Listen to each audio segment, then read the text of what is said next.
And I want to first say I may ask some questions during our process that may seem redundant, already answered, and I'm going to apologize in advance. I just want to make sure I'm clear and or I am purposely clarifying something because I still may have a question and or concern that even though we may have asked it during our site visits, That's perfectly okay. Okay. If you need to ask a question again or clarify, okay. Yes, that's and what then, we're here for.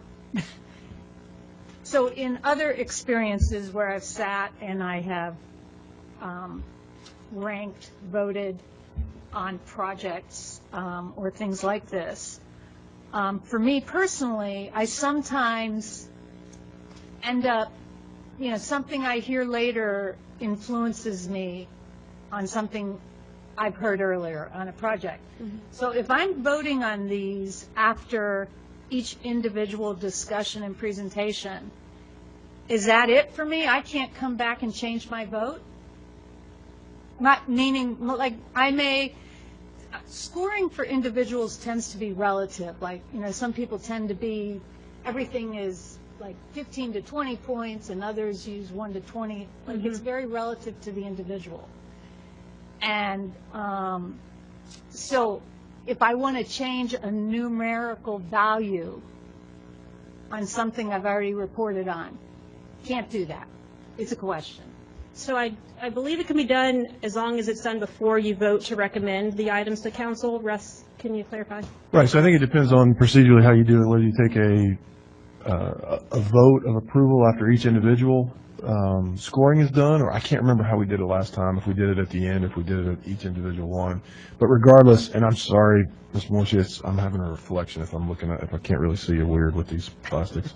But but you can always, depending on how it's done, whether it's done at each individual or at the end, and some new data calls you to want to change your score for a vote, and you can always ask for a motion for reconsideration, have the board open it back up if that vote has been taken and closed. So there are opportunities if you want to change a score, if that makes sense. It's just procedurally how we go about it, and we can address it at that time, depending on where we are.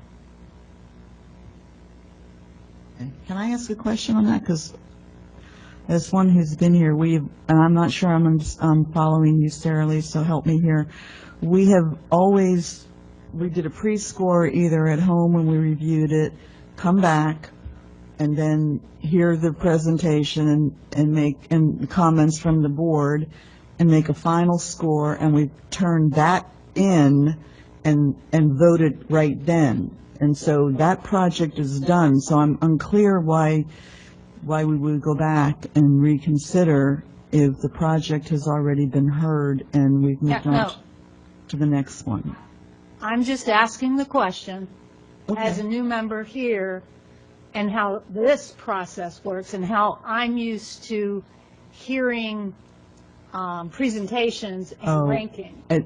Like everybody, and then you rank? No, we rank. We've always ranked at the end of the presentation because it's individual. I just want to know the rules and make sure I understand them.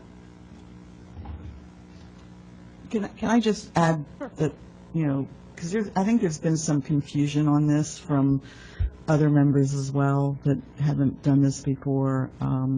We probably ought to have a tutorial in January about the process that we use, because y'all are new and there's a lot of new people up here, and so I think it's a legitimate question, the process, and because I got a call about, I don't even know how this works. So.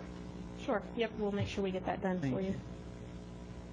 Any other questions on the process? It's also just it's been a long time, and I'm not sure if anybody else on this board has heard an exceptional grant before. But this first part is just a status vote.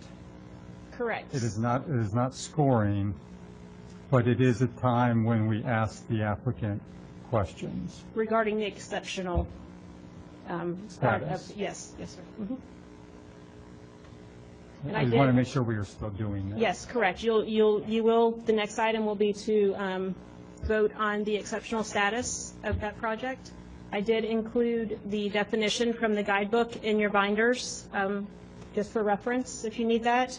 But yes, we will do that first and then move through the projects after that. Any other questions? Yeah, on the clean hands, is it just intangible or just tangible taxes? I saw after we'd done the loop project, and it got approved that there was an intangible property taxes that hadn't been paid, so I was wondering, is that? I'm not clear. It's tangible? Tangible. Just tangible? Yes. Okay, I just wanted to check that. Okay. Okay, with that, we will be moving on to item number 3, which is, or second part of number 3, which is discussing the exceptional grant status. We have the definition included in our information here today. Does anyone have any questions, comments on what makes a project exceptional as opposed to non-exceptional? I have a lot of questions. I expected that.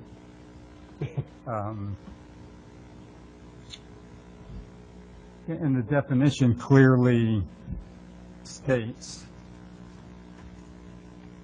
that the project is of paramount and crucial countywide importance, which provides for receipt of services by significantly large numbers of people in all areas of the county. So, along those lines, I would like the applicant to come up and answer a few questions. Good morning. Good morning. So the exceptional status for past exceptional grants was a rather lengthy process. A lot of transparency, and they took actually several years to put together because you're holding countywide input sessions. Deltona, DeBerry, even in their grant, states, the 5-year strategic plan that includes their grant, and a public workshop that focused on the needs of the community. We asked for a complete feasibility study, and I'm just not seeing that. I'm not seeing you meet that criteria. Current memberships of the Pitona is at 700 with 55 annual visitors. However, if you look around the county, Rob Sullivan Park is 158,000 visitors. Marine Science Center, 106 annual visitors. MOAS, 161,000. Daytona Tortuga, as you know, their annual attendance is 137,000, 2,116 per game. So you're sort of pointing towards a pickleball tournament that you want to be open for that's going to bring 1,200 to 1,500 in. And yet the Rockville concert last month at Daytona ISB had a countywide impact, and they brought in 161,000 for that event. Those are the numbers that I'm looking for to be able to support this as a countywide impact and as an exceptional grant, not just because you have some money. I don't see anything. Did you have any countywide listening sessions and ask the community what it is that you want? No, we did not have any countywide listening sessions. I wasn't aware that that was a requirement to apply for the grant and an exceptional status. We had community input from those people that participate. We've certainly seen community input through media of the attention that this project has gotten. It's still in its infancy stage. It's only been there for 1 year and has proven to be successful, and we anticipate that the second phase is going to also be successful. I don't expect it will ever get to be 150,000 attendees. That's not what it is designed for. It is designed for attracting people from throughout Volusia County and outside of the county to come to this facility on a regular basis, some on a daily basis, some on a weekly basis, some on a monthly basis, but repeat visitors will come to this facility. One of our previous exceptional grants was the Earl Brown Spec Martin Stadium. And there were a lot of different elements to that. There was the football stadium, then there were all the park elements to it. And there's also the Sanborn Center in Earl Brown Park. Have you been there? I have not. Okay. Well, it's an event center. There's a lot of different types of events, a little bit of what you're describing in your grant. The Sanborn Center was not allowed into the ECHO grant because ECHO does not provide funding for that type of project. And within your application, you're mentioning a lot of events that don't necessarily, in my opinion, fit what ECHO is about. And I talked about that 2 weeks ago. The commercial offices. Well, not necessarily commercial offices. They are offices that are available for the expansion of the staff that is there and the need to keep the facility operating. They've hired many people, and they anticipate hiring 3 to 5 more on phase 2.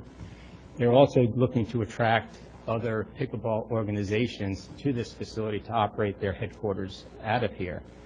The message that I picked up on over these past several months between this board and the county council was the need for more exceptional grants, the need to attract people into this county with these grants. That was clearly stated, that we want to try to use these grant monies and these projects to attract people into this area.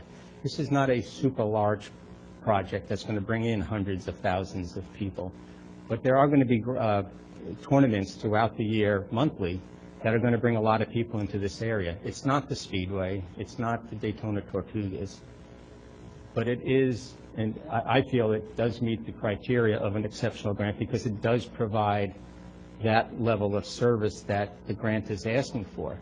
Now, there must be degrees of what that means. 100,000 is certainly a big number, but 10,000 is also a big number. So I guess it's a perception of what you're describing a standard grant. Deltona has soccer fields, a lot of soccer fields, and I know they do a lot of different tournaments, and they're bringing in teams from all over. They're not an exceptional grant. They're just a standard grant. And even on page 106 of your application, you specifically say the attendance information from Pictona staff does not show substantial participation from West Side residents. That is a criteria for an exceptional status. Well, that's at this time. There is attendance coming from the West Side. It's not a large attendance, and we don't have those numbers, but I could tell you that it's probably 3% of the attendance rate, maybe 3 to 4% of the attendance rate, but that doesn't mean it's not going to come. I don't find it much different than folks in Deltona or DeLand going over to Indy Romano Park. Not everybody's going to use all of these grant projects. The people that are interested in pickleball will come to this project. The people that are interested in the beach will go to the beach project. The people that are interested in trails will go to trail projects. So I think this fits an expanding and a growing niche right now that I think this county should be proud of, to be able to be the home of what has been described as the best pickleball complex in the state, and potentially with phase 2 coming, the best pickleball project in the country. And I think that's something that we should all stand behind. You know, we're Holly Hill, we're small, we're not Daytona, we're not going to get that kind of attention, but I think this project does meet that need. Have you been down to the East Naples Community Park? I have not, but the Martins have, and they're familiar with that. Yes, they host the Minto U.S. Open Pickleball Championship. Mhm. They've got 58 courts, and they're home to the Zing Zang Championship Court. They pull 2,000 players from 47 states, but the facility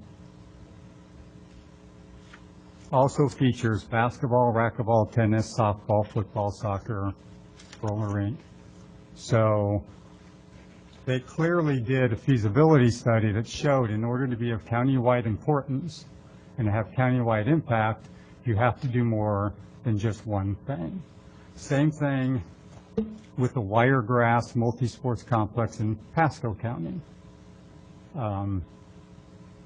Pickleball courts, but also volleyball courts, indoor basketball courts, soccer surfaces, and an outdoor amphitheater for 1,500 people for concerts and performances. If you look at those projects, there was a feasibility study which gave a roadmap to how we're going to do this complex. And they had a lot of support. You have a wonderful major donor. We need a lot more of those people in Volusia County. So very thankful for them. But in order to tap into something like an exceptional grant, the responsibility is on you to hold those countywide meetings and get countywide input. You point to the fact that you got 14 letters of support from different cities. Those all came between the dates of October 13th through 20th, after the deadline. That was clearly an afterthought. It wasn't an afterthought. It was a response to a request. The staff asked me to provide additional support letters from the West Side, so it was not an afterthought. It was me responding to a request for additional information. But my point is, you should have done that on your own. When you're trying to present countywide impact and countywide support, which is what an exceptional grant is. Why isn't that detailed in the guidelines? The guidelines. You should have asked questions. The guidelines should be more specific. You know, we follow the guidelines. I went to the meetings. I've attended all these meetings. I've listened to this board. I've listened to the comments. I've heard the innuendos. I heard when I presented the last time that this should be an exceptional grant from this board. Nobody objected to it at that time, but it was stated. It was stated at the county council. So we moved forward with the intent that this committee and the county council were in favor of this.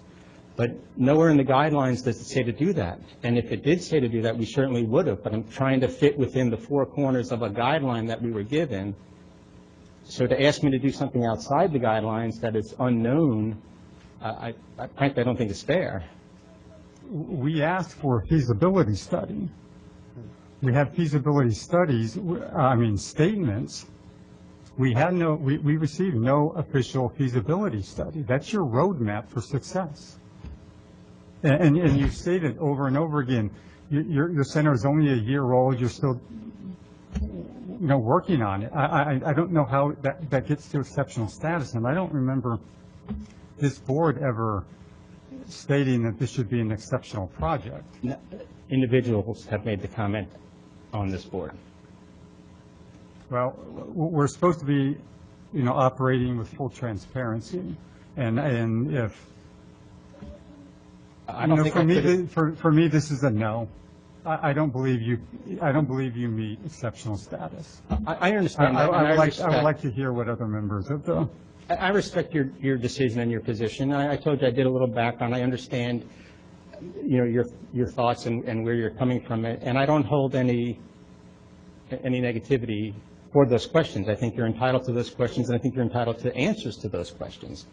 But I think I should also be given the credit for doing what I was asked to do within the guidelines that were given to me. And to ask me for more at this late state, I think is a little unfair.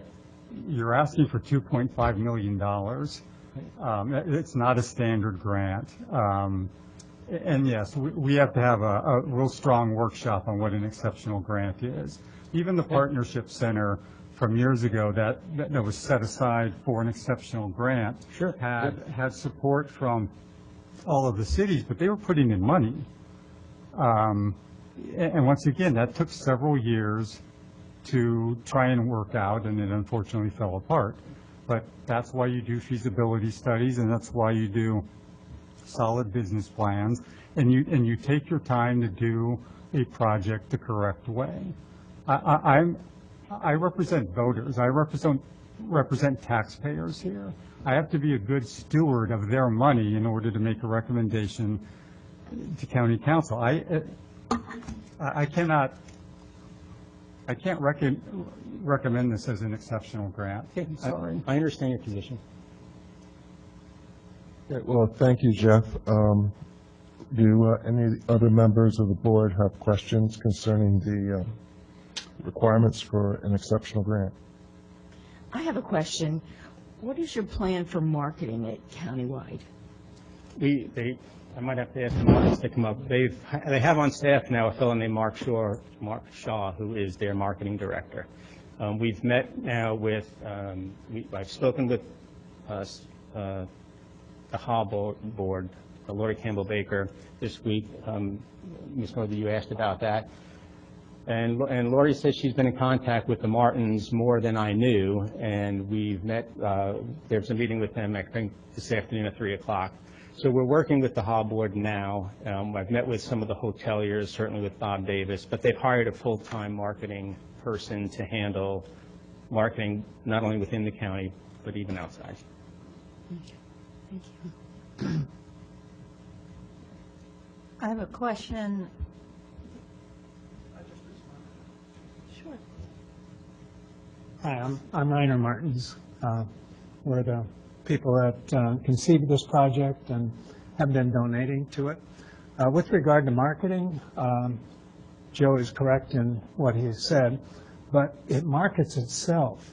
People are coming to us because they're talking about it. It's been in the media over and over. This is a project, day before yesterday, the county Special Olympics group came to us and asked us to host a training session there for Special Olympians. We've had a junior program, the Modern Minds Learning Center will be doing a junior program with us where we provide the training. They came to us, so we're not having to do a lot of marketing, and right now we cannot accommodate all of the demands on our courts and facilities, and that's why we've been willing to invest our own money into building Pictona 2. We think it's absolutely an exceptional grant.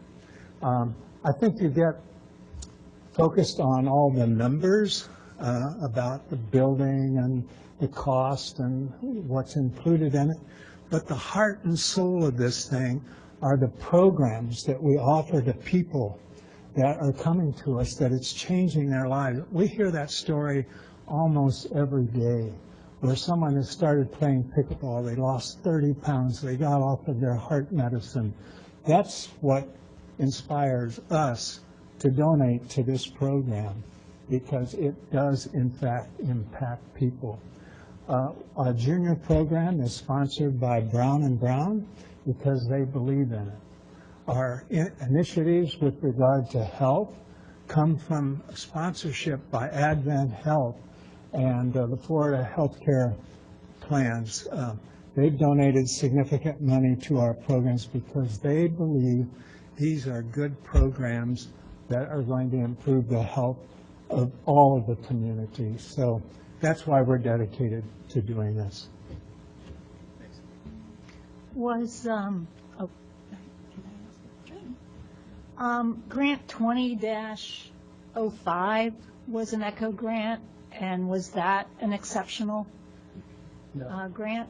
No. And was there any discussion about it being one? And can somebody remind me what the overall cost of that project was? You're talking about, that's the original Pictona project? Yeah. I just know there was another ECHO grant, we called it 20-05, and it was for Pictona. Yeah, that was not an exceptional grant. That was a standard grant of $400,000, and those grant dollars were used primarily for the recreation courts to build the community gardens, the bocce ball, the shuffleboard, all those courts that you might have seen outside the backside, and we used the pickleball project as the match to that in some of the land value. So the majority of that grant was used towards those recreation courts. And is that considered phase one of Pictona? It is, yeah, we'll call it phase one. You know, when this is all said and done, it's just going to be one project. It's not going to be considered phase one and phase two, but that was all part of the initial development.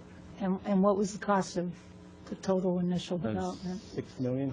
It was a $6 million project, of which $400,000 was an ECHO grant.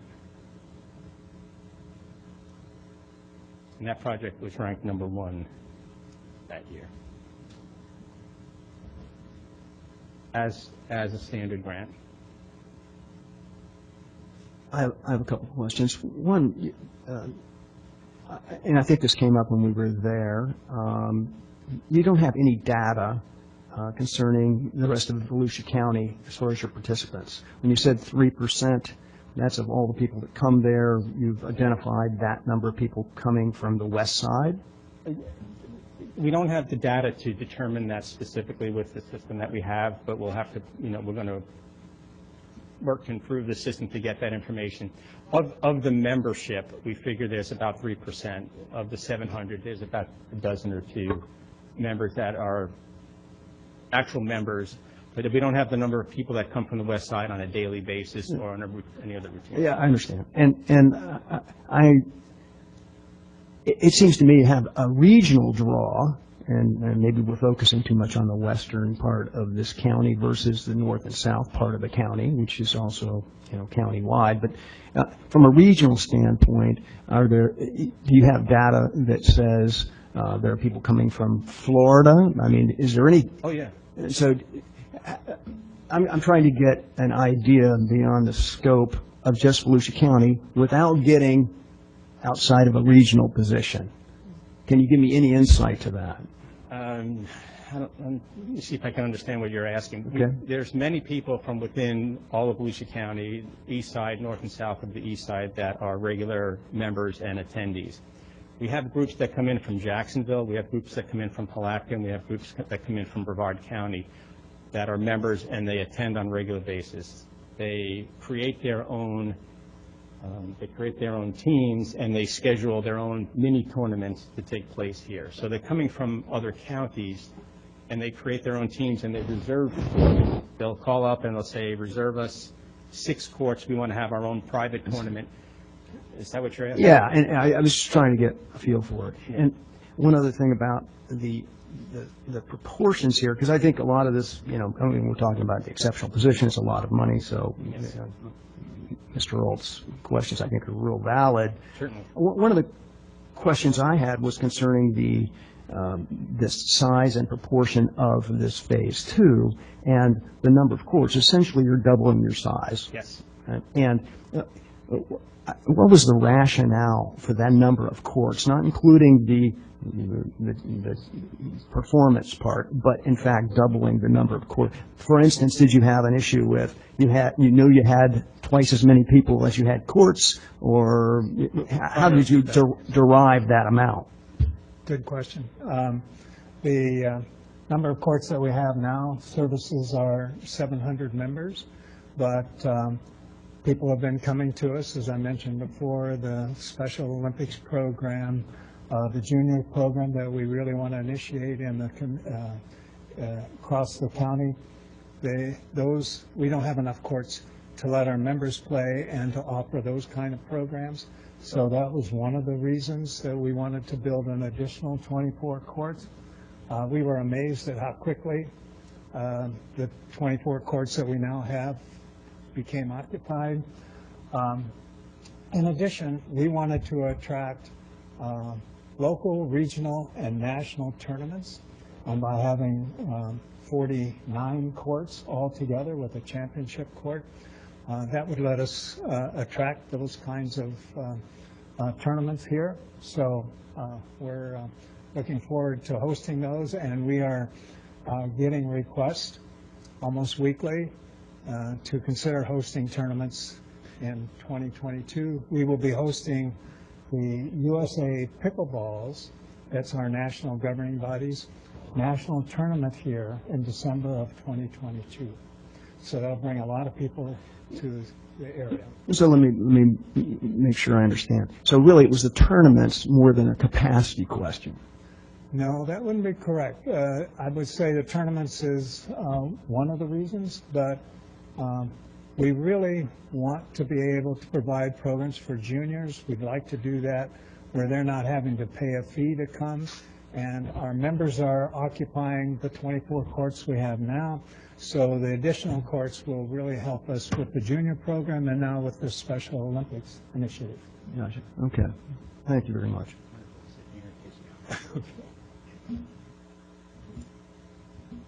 I have a few comments. First of all, Jeffrey makes some very good points there. And for staff, I definitely think we need to have a gathering to discuss how the exceptional grants, or all of our grants, are presented, and maybe change the format, make it more efficient. Because at the 11th hour, I really don't want to hear the applicant say that, we were finally asked for that in October. I mean, it needs to be provided up front ahead of time before, we get to this situation right here. So that's something we definitely need to do and get together and make it more efficient. I'm sure that all of us have some great ideas to make it more efficient, just by looking through it myself. Secondly, this project, I really admire it. Volusia County can't live on the Speedway. We need to have cities, throughout that, is what Holly Hill's doing. So on that note, I think that, it's a great project. The marketing, I know you mentioned marketing. My suggestion would be, if I put my marketing cap on, we need to attract people from all the county. And I hear so many things, west side, east side, north side. We're a county. We're all together. We're a big family. Anything that you could do marketing-wise to bring people from Ormond as well as Deltona over is something that I would really promote. If that's, dictating a smaller charge to play for an hour or a day, at least you can keep track of it that way. Not everybody's $10 are from the county, something like that. But that needs to be promoted, and we need to see it on billboards or whatever it is. The 14 letters that came in October, granted, I knew you found out about late for that, but they're quite impressive. I looked through them all. They're from all the cities, most of the cities. I think most of them were in there. That's really impressive to know that you have all the support in the cities. And even through the cities, you could also market somehow, some way. Get your cities to start marketing for you. So those are my 2 cents. Questions? I can see where Jeffrey's coming from. It's very, looking at it at the grant process of where it's at. I'm still, looking at that in multiple different ways. But other than that, those are just some of my comments.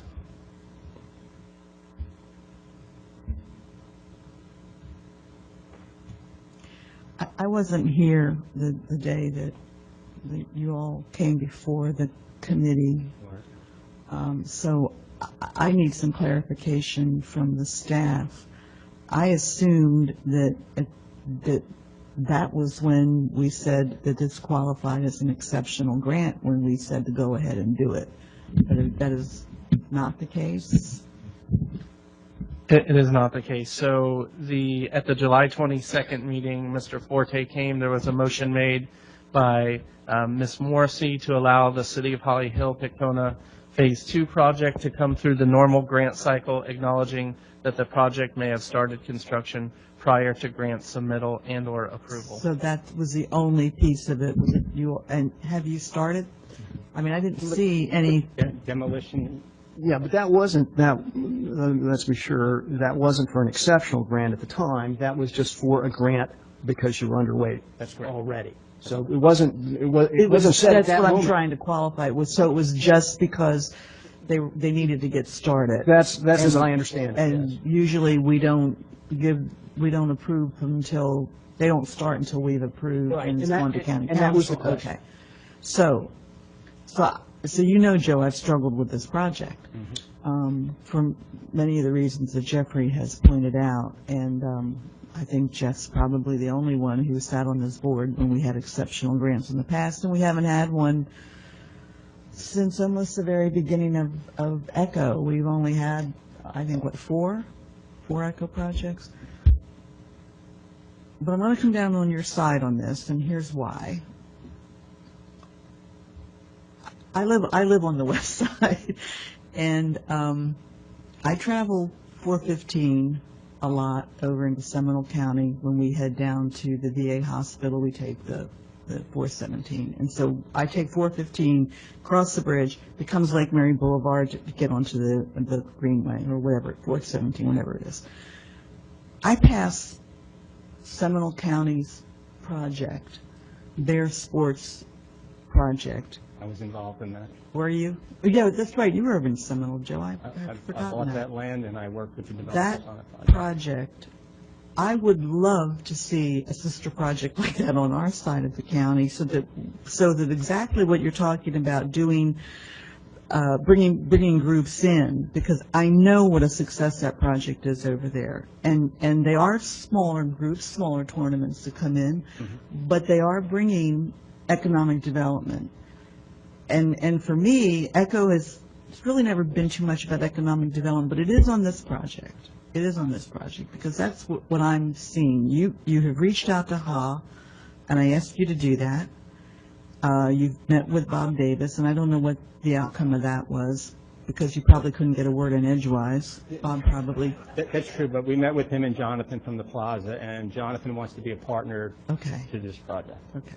So I've watched some of our other exceptional grant projects that haven't done as well as what we had hoped they would, but I think that this one, I don't play pickleball, but I have to tell you, just anecdotally, as a West Sider, since that seems to be one of the issues, I opened up my Facebook page the other day, and there in front of me was one of my very good friends over at Holly Hill with pickleball. She had never done it before. She went over there and tried it.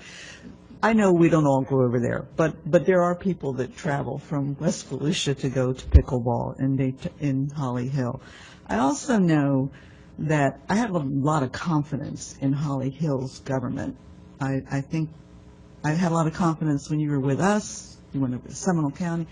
I have a lot of confidence in you, Joe. So this is, for me, this is because one of the reasons is that you're standing there, and I have confidence that you will make this project work. It will be and I hope I'm not wrong, but that it will be an economic engine, much in the way that Jack was talking about or I don't know who was talking about it. What are you guys down there? Economic value. In the same way that I have watched some other sports arenas develop with economic value to the community. I agree. I think it's David who was talking about the Speedway, and we have to diversify, and we have an aging population. And so that, for me, it's a lot of money, but it's going to Holly Hill, which is a government that gets audited all the time, and you have good standing there. So I had to come to the conclusion, because I agree. I think that we really need to have a conversation about what exceptional grants are on this, because this is the first one I've worked on, and was thinking the same thing. Well, what is there other criteria? And I think there needs to be other criteria in the future when we're talking about exceptional grants. But that's in the future. You're here today. So I'm going to support it, because I have confidence that it'll get done the way it's supposed to, that will be managed by a government that I think is well-run, and that it will give us an opportunity to diversify and make that economic argument. So I have some other questions, and I don't know whether I should hold them for when they make the presentation. But as far as exceptional grant status, I will support exceptional grant status. Well, let me just say, Pat, that I've known you back from my days I was in the fire department, and I think you've always held me to that standard. I've worked for the city for 30 years, minus the 7 years that I was in Seminole County as the deputy and the county manager in Seminole County. And I worked but with Marion Morris, who was the purse strings holder over there. Yeah. And she held me more accountable for every penny. If you didn't know Marion Morris, she's tough. She was tough. And I am probably known in this county as the tightest city manager protecting the taxpayers' money.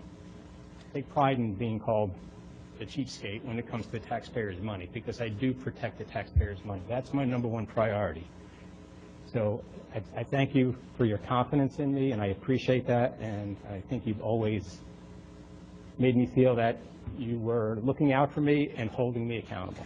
Well, I'm glad to hear that you had something to do with Bombas, because I'm going to be picking your brain on that one then. I was responsible for buying all that property except the 2 houses that are still there that didn't want to sell.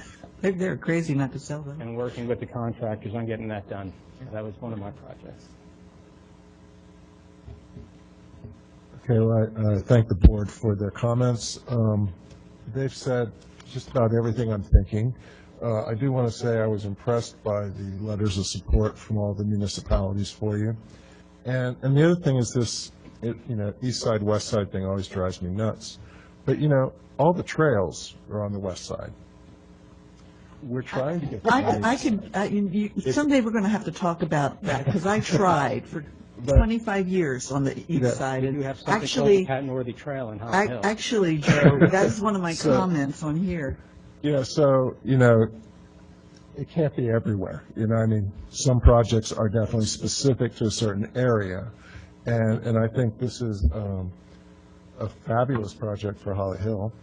And 10,000 people around US 1 in Holly Hill might be one thing. 150,000 would be another, which would be described as a disaster. So you may be smarter going for the smaller market, the mid-sized market, which is really Volusia County's sports market. It's amazing the amount of sports teams, schools and things that have events in this community. At the Ocean Center and in Daytona, and we all know about a lot of them, but, there's a niche, and I think this fits the niche that would be described as Volusia County sports area. So with that, that's my only comment. I just want to mention too, I think it's the regional draw that attracts me, even more, I think, than the national draw, whatever it may be. But regionally, because the line doesn't draw, when you leave the county. So I'm interested in the regional aspects of it, and I think it's apparent. And frankly, I think this is a paramount importance, as it's stated. Maybe it's not east-west related and whatnot, but if it's regionalized, that's good. Perhaps the numbers could be more significant relative to full county-wide. But the fact is that there's a strong regional draw. It's a paramount thing. It's got economic benefits. I think the whole element of the multi-purpose stadium, I think, brings its scope into different activities. I like that element. So to me, I'm a supporter, even though I think within the specific guidelines established on the exceptional grant, there's some real question, and I think we need to get some clarity on that in time. But to me, I'm a supporter of the program because I think it's solid and it benefits the area. Thank you. Okay, unless there's any further comments, I would ask. I have a comment. Oh, sorry. This is probably where I get myself in big trouble here. But my issue on this is this is a very popular thing right now. What's the shelf life on it? I mean, is this going to go the way of the hula hoop, the whatever? I don't see anybody really playing shuffleboard like they used to. When I was a kid, it was a big deal to see shuffleboard. So I'm concerned on down the road, how successful will this pickleball will still be used, or is it going to be when my grandchildren come up and say, I don't want any part of this, and you're going to have an empty field with weeds hanging out. So that's my concern. That this is kind of a fad right now. And maybe I'm wrong. So. I think we have an aging population. I mean, I believe that that's probably going to grow, that the pickleball will grow with this aging population because we're all getting older. I understand what you're saying, though. I mean, it's a concern but I'm willing to guess that we will continue to grow that. Introducing it to the younger population as they start to age in place will also be beneficial. So that would be a mission that you all would need to take on, I would think, is to, school groups, introduce them to it, kids groups, and I see your partner standing up wanting to talk. Yeah, I'd like to speak to that. That's a really good question. The sport started with older people, and one of the reasons is that there's a lot of tennis players, and they just couldn't cover the tennis court anymore, so they went to what's a badminton court size. It's 44 feet by 20 feet, and so they could play it. And if you come to our facility, you'll see that it's still dominated by older people. But the sport recognizes this, and the sport has grown from, just in the last 10 years, it's added 3 million players across the country. And they're building courts as fast as they can build them across the country. Tennis courts, which have been sitting idle, are being converted into pickleball courts. And the concern is, will this sport disappear just like you were suggesting that it might be, which is what happened to racquetball, for example. But what this sport recognizes is that you need to get young people involved in it. And so there's an initiative across the country to bring juniors into this program. And so we think this is going to be a very sustainable sport because it's easier on the body and it produces fitness at a level that we really need to see occur. And there's a secret there, and I would like to just have you recognize that, and that this country has an obesity crisis. And we have 70% of the population that's overweight. We have 40% that are classified as obese, meaning that's 30% over their ideal weight. One of the things that happens when you try to get people engaged in fitness is that they'll go to working on machines or go to classes, and that works for some people, but it doesn't work for a lot of people. What works with pickleball is it's engaging. People love it. They'll tell you that, wow, I played a couple of times and I'm addicted to the sport. And that's one of the real reasons that Julie, my wife, and I are investing in this program, because we've spent a career in the physical activity field, and we can see that we're changing lives by helping people live healthier and getting fit. So I think it's going to be around for a long time. See the difference between somebody who's a professor and somebody who's a city manager? I will say that in the villages in 2010, the CBS Morning Show did a special on pickleball down there. And at the time, there were 100 pickleball courts throughout the villages at the rec center. And nowadays, they're up to over 200 pickleball courts within the rec centers at the villages. So it's at least growing in that community. You know, what's exciting about this pickleball complex, I kind of liken it to going bowling. If you had a bowling alley that just had one lane, it'd be kind of boring. You'd accomplish what you were doing, but it'd be boring. When you go to a bowling alley and there's 30 lanes and you hear those pins crashing, it's exciting. And when you come to this facility and people are playing pickleball on all the courts, it builds excitement, builds enthusiasm, and that's why people like to come here. Okay, super. I believe there are no further comments. Jill, would you like to take a roll call to determine if this is a standard or exceptional grant? Jay Pendergast, Yes, exceptional. Pat Northey, Yes. Jeffrey Alt, No. Sarah Lee Morrissey. Yes.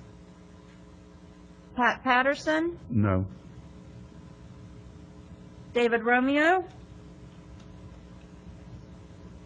Yes. Reggie Santilli, Yes. Stacy Simmons, Yes. Jack Surratt. Yes. There are 7 yeses and 2 nos. The exceptional status passes. Thank you. Thank you. Don't go farther, because we got other questions when it comes back. Number 3. I'm not going anywhere.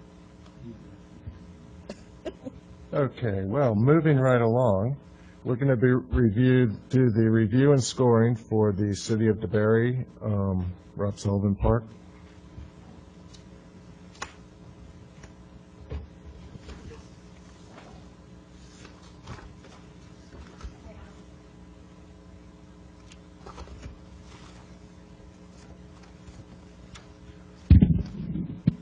Okay, so the first application we're going to review is the City of DeBary, the Rob Sullivan Operations and Shade Structure Project. They are requesting $150,000, and it's to construct an operations center, and that'll include a concession stand, restrooms, and a storage area. With that, Jay, if you want to open. Yes, let's open it for comments from the board. I'll save mine for the end. I have a question, maybe a couple. In going through the materials, I noticed that you have a septic system in there. Do you have no access to water and sewage on a citywide basis? Not yet at that facility. Everything there currently is on septic, so we're planning on getting a high efficiency system. And we'll, that's our only option at this time, Right. without exasperating the cost, exponentially to try to tie into sewer somewhere else, in the city or county. Right, okay. And so you have a number of these septic systems on that property? Well, there's one on that property. Yeah. Will this make 2? So this will be the second one on the property, yeah. And I noticed that the upkeep of the septic was not within your maintenance plan. There's no mention of that? I guess not in the grant, but we currently maintain the one that's at the facility now. So we just continue. And you're not concerned about people walking over that because of where it's positioned? No, we're in the site drawings. We're trying to tuck it back more behind the ball field to where there's not as much traffic in that area, a little bit away from the building and those pavilions that are in that area. Right, because on your drawing, it's between the pavilions, right? It's like it's almost directly behind the restrooms between the pavilions and the ball fields. Okay. All right. Yeah. So it's not really a big deal. I was just there. trying to get some clarity. Yeah. And mostly, I wish it wasn't there. I wish you had city water. Yeah, us too. We have to deal with septic tanks at a lot of our parks.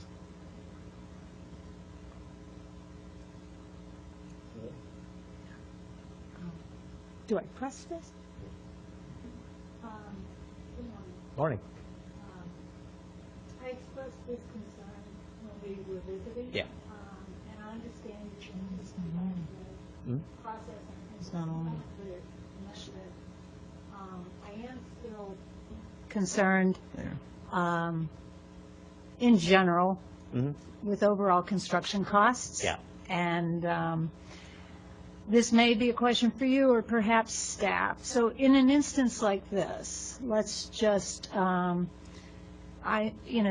get good advice from the design build team as they go through the process.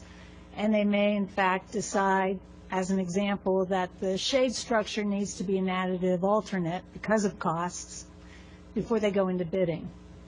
And let's just say, because I'd hate to see them sacrifice something associated with the building just in order to get a shade structure, right? Have we had, what happens if, in this instance, the price comes in, it is well over budget, and they decide to go forward with just the building, because that's what they can afford, and not the shade structure? How does that impact the ECHO grant?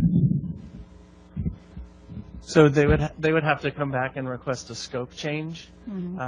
If it's not gone out, if construction hasn't started in the past, we've had individuals rescind their grant and come back and reapply for a larger amount.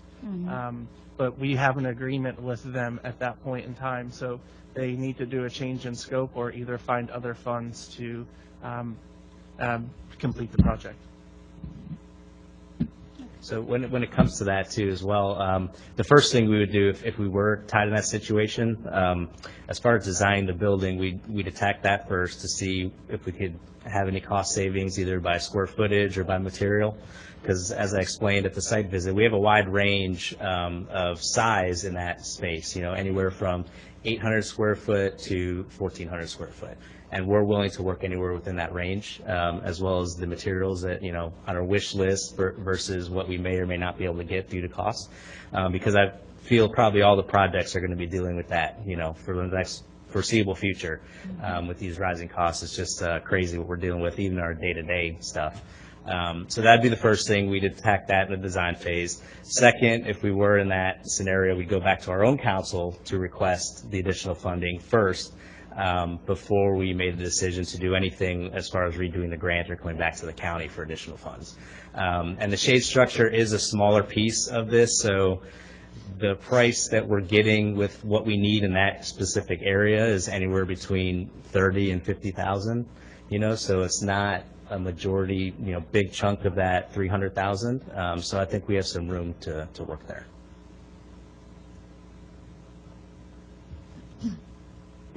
Thank you. Well, first of all, I'm really familiar with DeBerry, and I know your manager is a former revenue officer for the state, an auditor, so I'm confident that he's watching every nickel and dime, and I know your mayor, and I know that's exactly what you would do. You would go back to the council to ask them for additional funds. My question is a simple one. You are the location, and Jack, everything over on the west side practically, and that's part of the problem with the Blue Springs. It's terrible. We're trying to get everybody out, but it's not easy. Where you're located, and this is what, the fourth grant you're getting from us? Yeah, I believe so. Okay. At that facility. So you have done well with those grants. You've managed it. That park is probably the most heavily used in the area because the kids play all kinds of sports there. You're supposed to, I think, become a trailhead for the trail, and the connection to the trail. The trail's about a half a mile, quarter mile. We just the county just installed a new section that it goes in front of Rob Sullivan, and then it's going down Lee Smith to that trailhead heading out this way. Okay, so this is not part of the project, but I'm going to get my question in. The width of the sidewalk for your park to be an amenity for the trail, that sidewalk should be at least 8 foot. Is it 8 foot? The one in the back? The one in the actual trail section in the front of the park that they just poured? Yeah.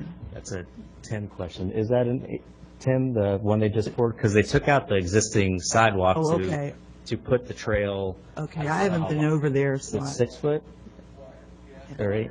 Okay. It's definitely wider than it was before, and it meets all the trail standards. All right. And then that emergency walkway. If we're going to connect parks to trails, that's got to be part of it. Yeah, absolutely. Okay. Yep. All right. Other than that, I'm very familiar with the work you all have done in the past in that park and the success, and it will have my support. Appreciate it. Go ahead, Stacy. I just want to make a comment and commend you on the appearance and maintenance of that facility. I was very impressed with how well it was maintained. Thank you. Thank you for the application. Appreciate it.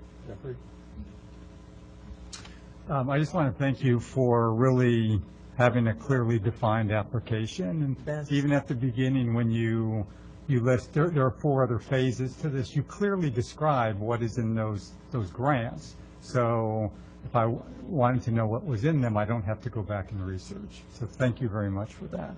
You also, you have a 5-year strategic plan that was based, that you used for the bases. And you did a public workshop to get public participation. That is what's supposed to happen. So thank you for that. And most utilized park in DeBary, 158,500 visits a year. It's free to visit. It's not going to cost you $360 for an annual membership to go there. I know you have fees for stuff, but thank you very much. And you also you show very strong criteria for evaluating proposals from contractors. You had that in your grant, and I thank you for that. Appreciate it. Yeah, thank you. Any other comments? In my opinion, it was the best written grant of the group. So congratulations, Teresa. Thank you, Pat. I agree. Oh, thank you, Reggie. Anybody else want to pipe in? Well, actually, I have an issue with it, to tell you the truth. I mean, the very first line in this, you say that you're not going to require an architect, design consultant, or a general contractor. Vendors are going to oversee this, and we're putting out an RFI for vendors. Well, what type of vendor do you think is going to do a design-build project? It's not going to be someone selling hot dogs. It's going to be a contractor. Right. So, I mean, I have a real problem with that. Shade structure, though. And when you look into the RFI, it completely calls out for contractors, description of firm, licensed professional. So, I mean, this is a design-build project for a contractor. And I just find it a little bit, I have a problem with that part of it. And the budgeting, you only have so many dollars in there, as Sarah brought up. And I don't think you have enough money in this to build everything you want to do, quite frankly. And it doesn't look like it was really very well thought through. I mean, you do have some sketches, and you do have a plan with like a list of things. You're asking for a CMU building, 8-inch block. Well, there's a lot more to a building than a CMU building. There's steel, there's concrete. It's just, I find it very loose, frankly.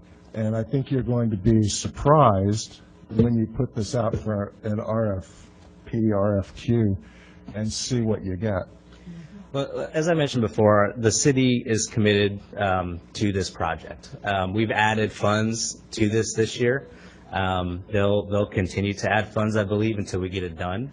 It's just the climate that we're in. It's tough to budget for this stuff. I mean, we started the vision on this project at least 5 years ago, putting it in different areas of the park, different schematics that we came up with, size, square footage, material. And it's just kind of evolved to where it is today.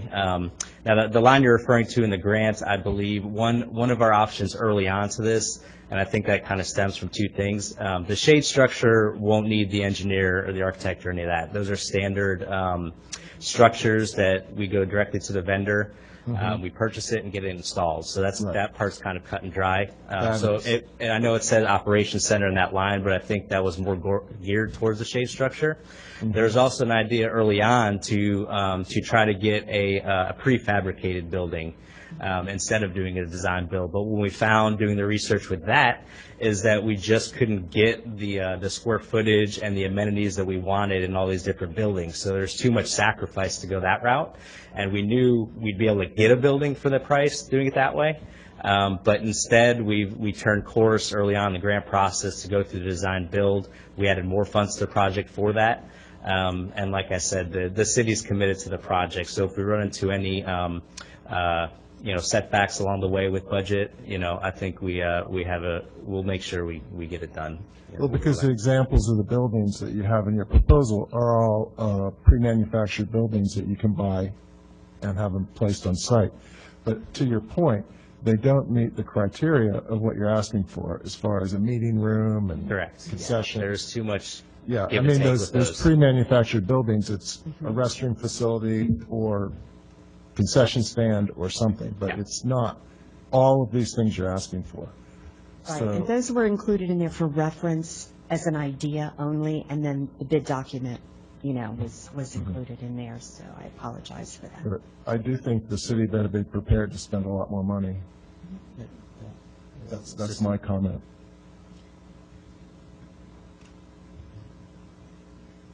So with that, would we like to,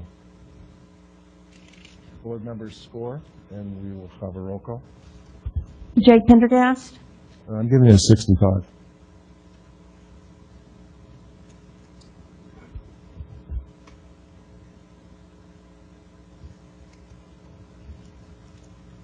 Pat Northey, Okay, I know these guys have a lot of confidence in this project. I gave it 100. Jeffrey Alt, 90. Sarah Lee Morrissey, 70. Pat Patterson, 80. David Romeo, 92. Reggie Santilli, 94. Stacy Simmons, 100.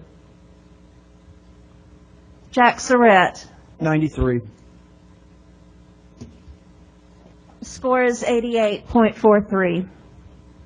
Great. Thank you. Yes. Mr. Chairman, can I ask a question? To staff, what is the number that they have to make? Is it 70 or 80? 80. 80 to get in the money, okay. 80 is the threshold to move forward to the council. Right, okay. Review and approve. Okay, so we'll be moving forward. Kendra? Yes, the next project is under tab B. It's Enterprise Preservation Society. The requested amount is $15,750. Just to make note, that amount changed when they updated their budget at the request of staff due to the signage being in there originally. So the new amount is $15,750, just 500 less. Good morning. Good morning. Yes, our original grant included a larger project, but we didn't have time to put it together. So the thing we're trying to do right now is the roof, which was part of the original plan when we renovated the building in 2014, but we didn't have the funding. So what we're trying to do now is just stabilize the building, make sure the roof is intact. We've done some repairs on our own, but it needed a new roof 7 years ago, and it still does. Any comments from the board?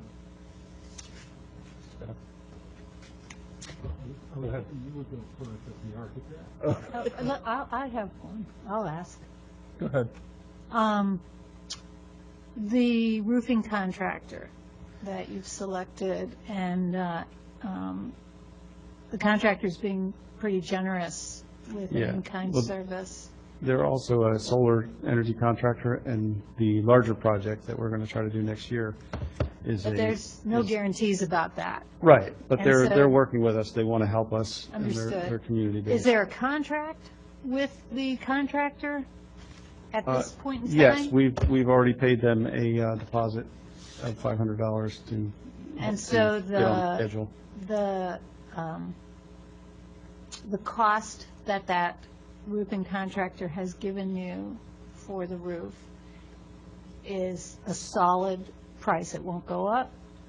Yes, I believe so. I mean, I can't predict the future, but they're telling us. That's why I asked They're if telling there's us a it is. contract.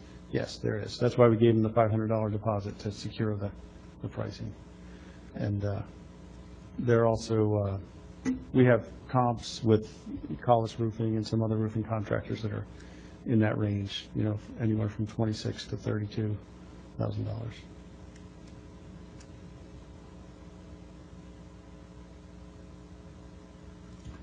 Well, I'll go. The roof needs to be repaired. Historic buildings, the first area of decay is always with the roof. And if the roof is leaking, then you have issues with everything else in the building. So that roof has got to be repaired if you want to keep that building. And I think you've done an amazing job moving the building, keeping the building, and your group that runs it is, I commend them for their support. I looked at the roofing material. It looks fine to me. I don't have any issues with it. I hope you can get it done on budget. Yeah, I think so. Can I comment? I've been around a long, long time. I'm a grumpy old woman.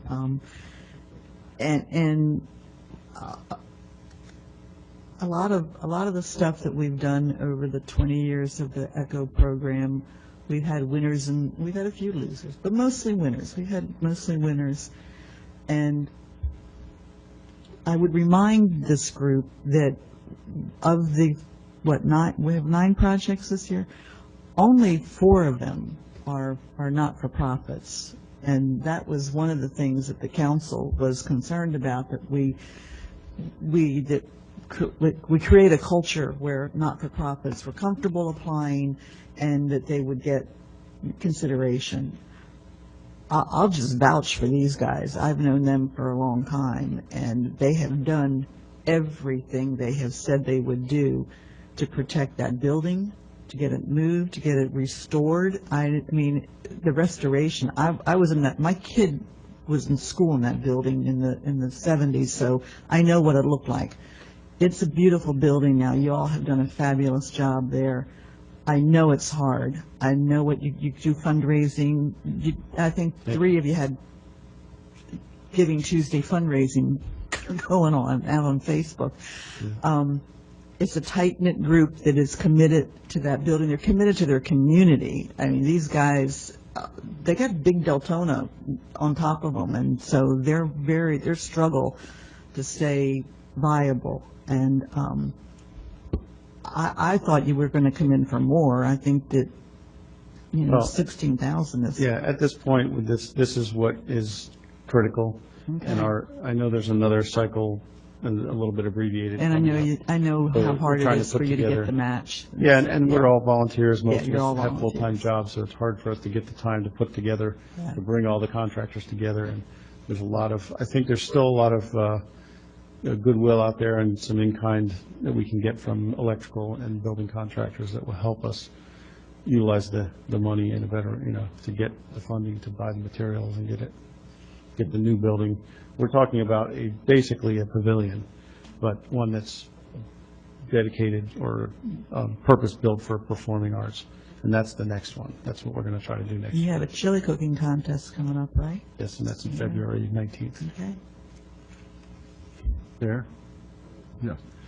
I'm kind of, when it comes to historic buildings, my office that I have in Daytona, with the building was built in 1926, and the house that I live in was built in 1954.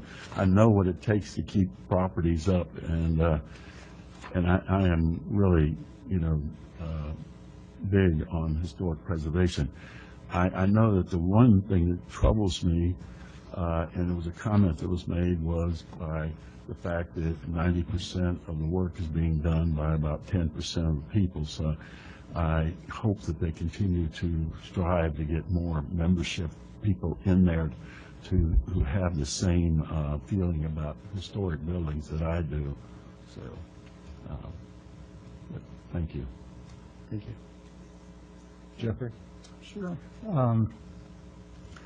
I'm glad you're here during this cycle, because I think this emphasizes what we as a board have to accomplish in our goals next year, to really try and figure out how to help that H letter in Echo. Enterprise is very, very important to Volusia County. It was the first county seat. You are actually the county seat for 3 different counties. Right. There was so much history there. My concern, I have 2 concerns. One on page 9, it says the roofing contractor is including solar attic fans at no additional cost. It's not, that's great that they want to do that. My concern just with historic preservation is you can't have solar panels on the roof. And I know for the future you want to add, a pavilion with solar panels on that. That's fine. But I just want to make sure that with these solar attic fans, if they are going to install those, you have to make sure that those solar panels are not visible from the ground. And they've offered this, and we're not sure that they won't be on the roof, but they can be wired. They can be. There's so much southern exposure where the new building's going to go. There's 180 feet to the south, so that those panels can be on the ground even. Okay, but you're not doing that pavilion now in this grade. No, but what I'm saying is if we had a panel for an attic fan, it would be small and it could be right on the ground. Because those are only. Okay, I just want to make sure of that. Only about 100 watts of power. And the other thing I just want to point out is, you guys have a lot of heart. You are doing, you've really taken historic preservation, to a great, wonderful level. You guys are doing the work. You are redoing all of your moldings, putting them up. What you showed us, it's a wonderful little facility. My concern is going to be for the future in terms of just how do we help you grow and how does your organization grow? Your bylaws say you have 5 board members? We have 9 currently, and we have over 100 members, which we're working on. We had almost 200 2 years ago. We lost, a lot of people didn't renew because we're not having in-person events and in-person meetings for the community for a year, but we were starting to come back up. We're over 120, I think 125 total members now. So if I could just, sort of make a suggestion to, at some point you have to try and expand your board and look outside the box of just people that are interested in preservation, okay? If you're a nonprofit and you're doing tours, try and partner with a restaurant that advertises and do a tour dinner, party together. There's a unfortunately, we don't have a city government anymore since 1895. That's when Enterprise went out of business. But we don't have a lot of business right there in downtown Enterprise is now mostly residential. So it's difficult. We are looking for sponsors for our events right now, for the chili cook-off and the 5K runs and things. Very popular events now, because of just how beautiful the area is. People like to come there. But there's not a lot of commercial on Main Street. And we're trying to fix that. There's a property north of DeBerry Avenue where they want to put apartments, where we're working with the landowner to talk about, getting more density so there's more customers, so that people will be willing to open a restaurant or a cafe or a bike shop or an ice cream parlor or whatever in that downtown area. So we're working to help develop that community to something that can still have the historic character, but not, overdevelop into a truck stop or, drive-through heaven. Now you do a chili cook-off every spring, correct? Mm-hmm. We have 2 5K runs, one in St. Patrick's Day and one in Halloween time frame, and those have gotten over 100 runners on the first couple of years, and we're expanding every year. And you're right off the trail?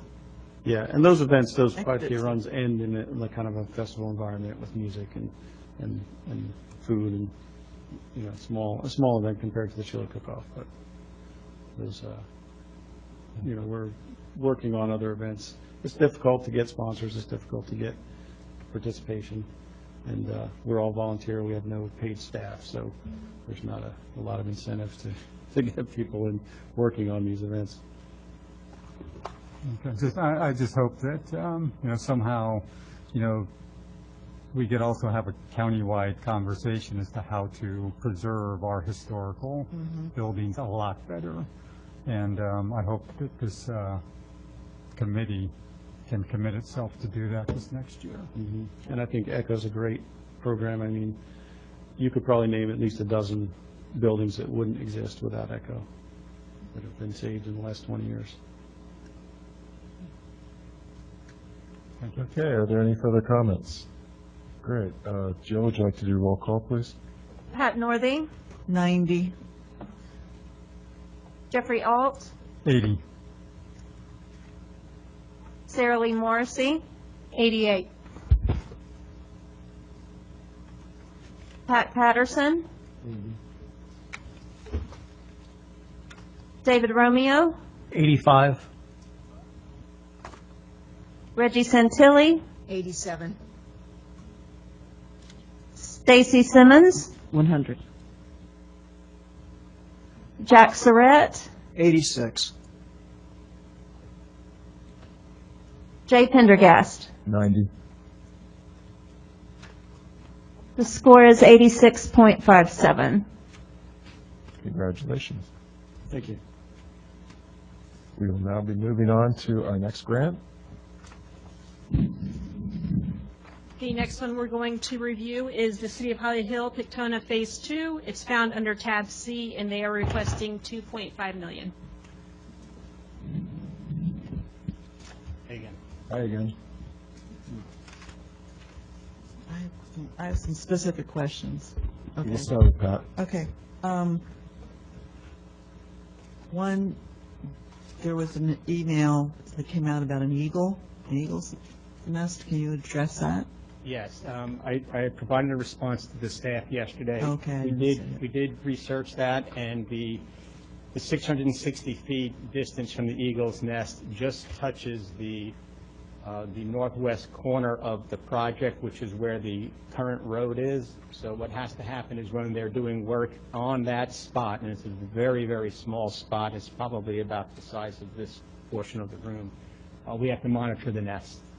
That's the only solution. It's what we would consider an urbanized eagle. Yeah, and I think you can't build during their nesting season, is that? You can, you have to monitor You the have to activity. monitor it, okay, to change that thing. But that's a urbanized eagle nest. It's over the wastewater plant, and it's right by the railroad tracks where the train blows its horn Okay, a dozen times a day. okay. It's very easy. So you've addressed that? I have. Okay. Staff has the response to that. Okay, one of the things that I did not see, maybe I missed it, your response to green building standards. What are you all doing to build green? We did address the green building standards Did in we? the application. Reiner may be able to speak more specifically to what's happening. We did list a number of things. Oh, I missed it then. Okay. No, I did see it. It was Okay. what I call the standard green building stuff. Yes. You know, it's nothing out of the ordinary, but it does meet. It does meet the green standard, okay. And we are planning on adding solar. That would be. Good, that would be great, good.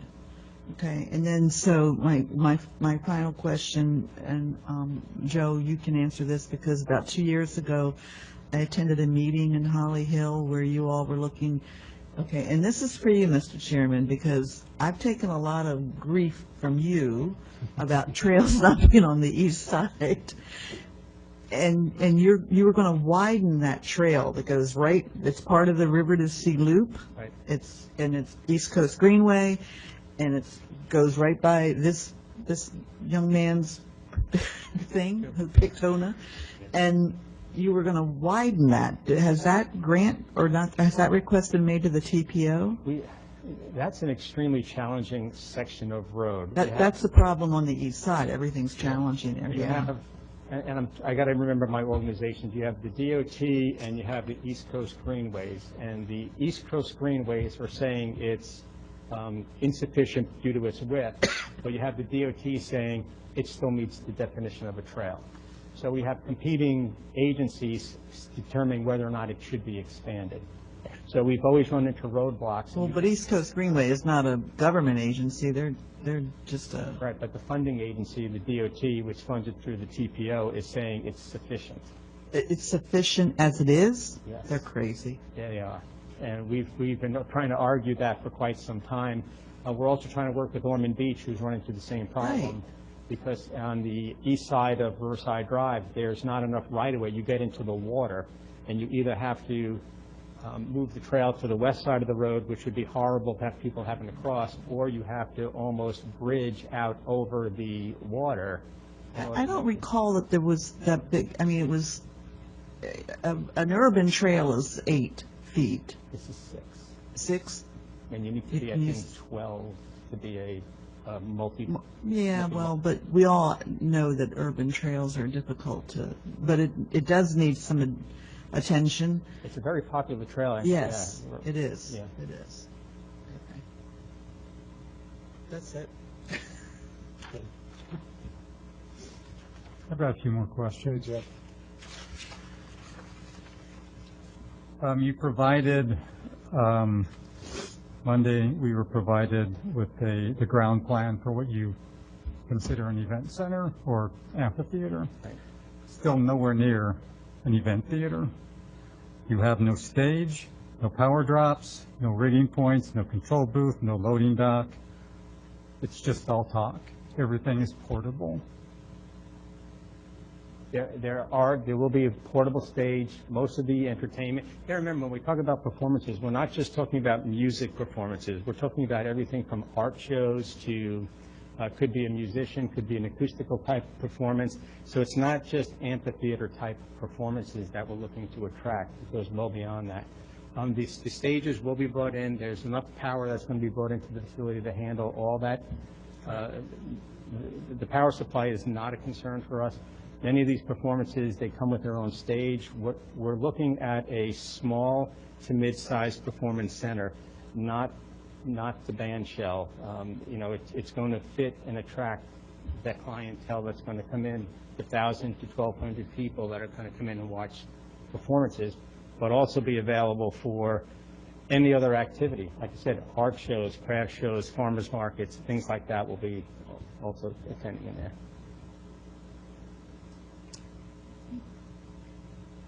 Yeah, it's not there. I'm done.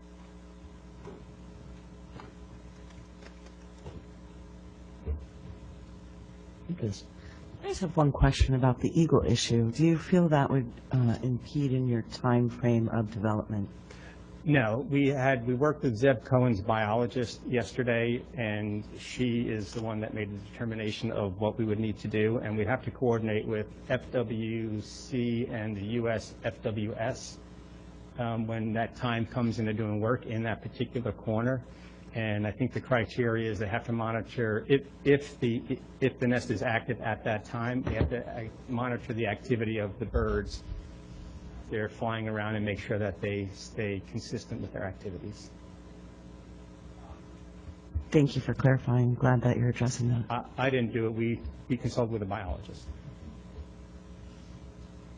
Jack? Just one question. Back to the size and proportions. Do you think the project could have been put together with less size, less courts? It was considered, and Reiner can speak to that. It actually at one point reduced, the thought was to reduce the size, and then with the demand that they were hearing, they decided to go ahead and actually increase the size. And I'm assuming that the performance center was part of the plan all along. It was part of the plan all along, but at one time it was a smaller covered area that only covered the championship court, but we expanded it to cover 4 more courts. So now you actually have 5 that are under cover, but that championship court comes out and that becomes the performance area, and then the stands fill in. I think that's smart. Thanks.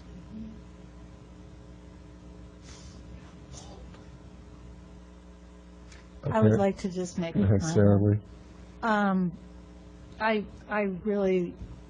I like this project. It's unique, and it's filling a need that is not being filled in our community, regardless of how we define the region.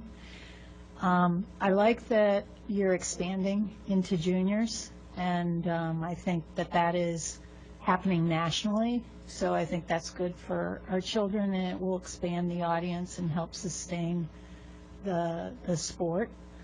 I do think you need to think about becoming a little bit more proactive on marketing. I've heard that discussion, and right now you're in your infancy. You're brand new. You're just really getting going, and you've had a lot of success because of the interest. But I think in terms of having a bigger impact, which I'm actually comfortable with where I see the facility going and the impact on the community. But I think in terms of addressing some of the concerns we've heard and having a greater impact, I do think you need to become a little bit more proactive in your marketing. I think we understand what you're looking for is focusing on the marketing to our locals. Mm-hmm. Hear that.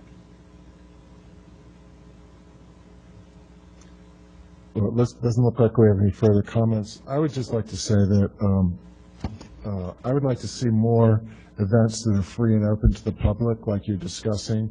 Since this is, taxpayer use, you're putting CRA money into it. You have a lot of, taxpayer dollars tied up in this, as well as a very generous donor. But I would like to see, like you talk about the junior programs, younger people getting out there. I'd like to see more things that are sort of like free and open to the public that they can do. When we did our site visit, you showed us the recreation courts? Yeah, all those games I've never played. Yeah. Well, I changed the rules to croquet. It wasn't like what they were doing. But at any rate, all kidding aside, I would just like to see more events that bring in the community besides just pickleball players. Oh, absolutely. And I think that's what you need for this to become a more sustainable, long-run success story.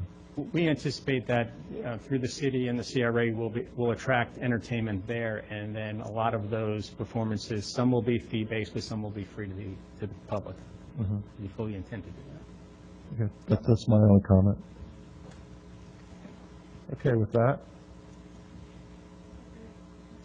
Jeffrey Alt, 60. Sarah Lee Morrissey, 92. Pat Patterson, David Romeo, 82. Reggie Santilli, 96. Stacy Simmons, 95.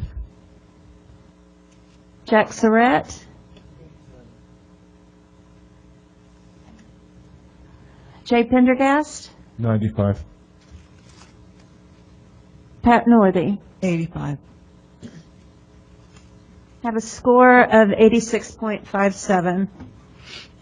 Thank you all very much. Congratulations. Mr. Chair?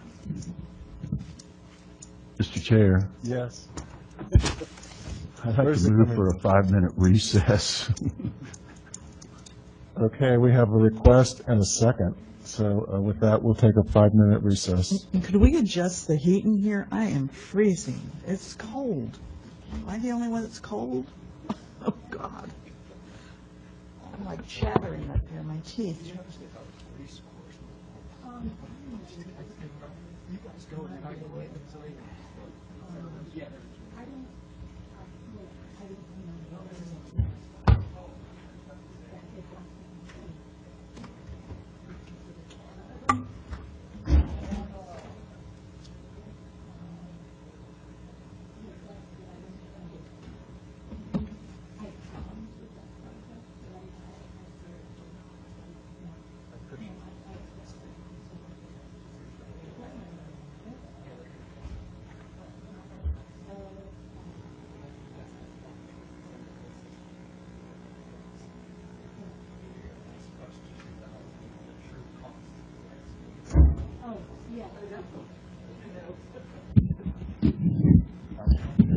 I joined the, I could get a discount at Benny's Club.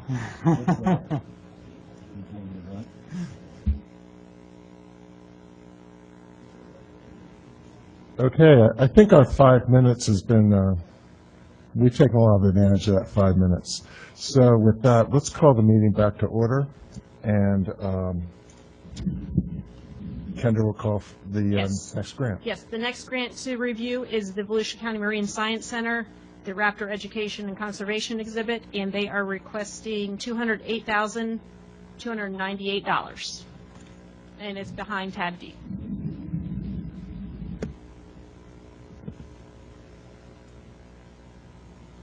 Good morning, committee.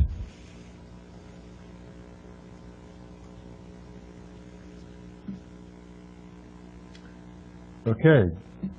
Do we have any comments from the board regarding the Marine Science Center? Mr. Chair? Yes. Yeah, this project rings about every bell with me, mainly because of the habitat conservation plan, keeping that forward. What I saw when I went there, the kids, the excitement, and I just think it's well run. I don't have any problems with it at all. So might surprise some people. Good. Well, thank you for your comment. And I tell you, I agree. I was real impressed, and I guess surprised, and that's probably a criticism that I should make, is I think it should be more well known.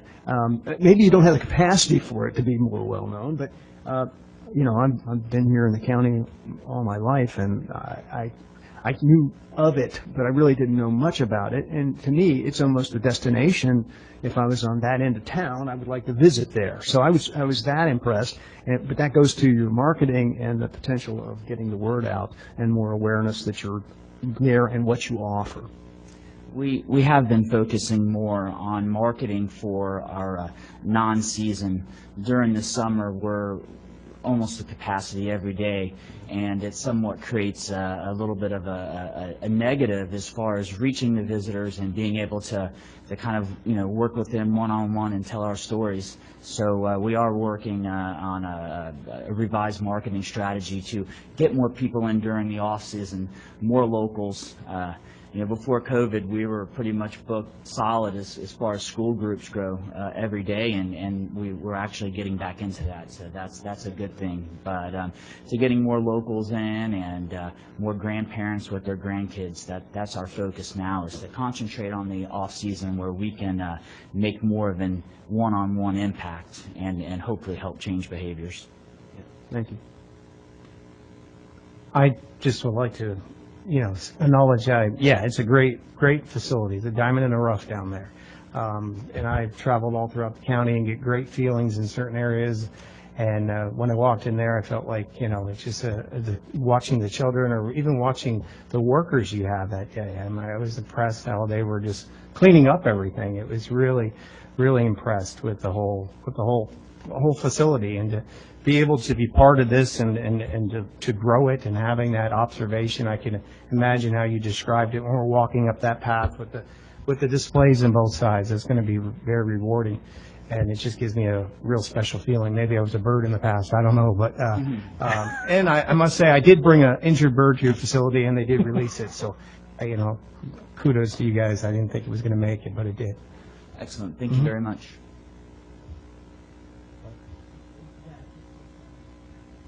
There we go. Okay. Yeah, this one is pretty close to my heart. I mean, it's just a terrific project, and I'm very proud to support it. Yeah, thank you. I agree, and I was especially impressed that you were out there working with the workers. That really that says a lot about a small organization, and I was very impressed with what you're doing with the animals. And it's a diamond in the rough out there. I can't believe that people don't know about it. But maybe if more people knew about it, it might kind of overdo it. But I think you have a great project. Thank you. Well, if there's no further comments from the board, just one. I knew there'd be another one. You know, once again, I just want to point out that you had great fundraising by your nonprofit wing. Yeah. And, you know, that brings new money to the table. It's not tax dollars. And that's, you know, originally what ECHO was all about, bringing new money to the table to match the property tax dollars. So that's excellent. And, you know, you're 106,000 people a year, and your membership is only $35 a year. I think is a great value. Just one question. You listed in there your virtual programming during the pandemic reached over 1 million people. Can you just talk about what was your virtual programming that you did? Absolutely. It's something we're extremely proud of. So during the pandemic, our education coordinator, we created a virtual studio. And so in the beginning of the pandemic, when a lot of children weren't in school, we were actually able to go through and talk about the Marine Science Center to the animals and reach a lot of people at home through Facebook Live and through some of the meeting websites that they have. And we were also able to have school field trips like we would normally do with the children inside the Marine Science Center, where we could actually communicate with them through video in the classrooms, and that was also really successful.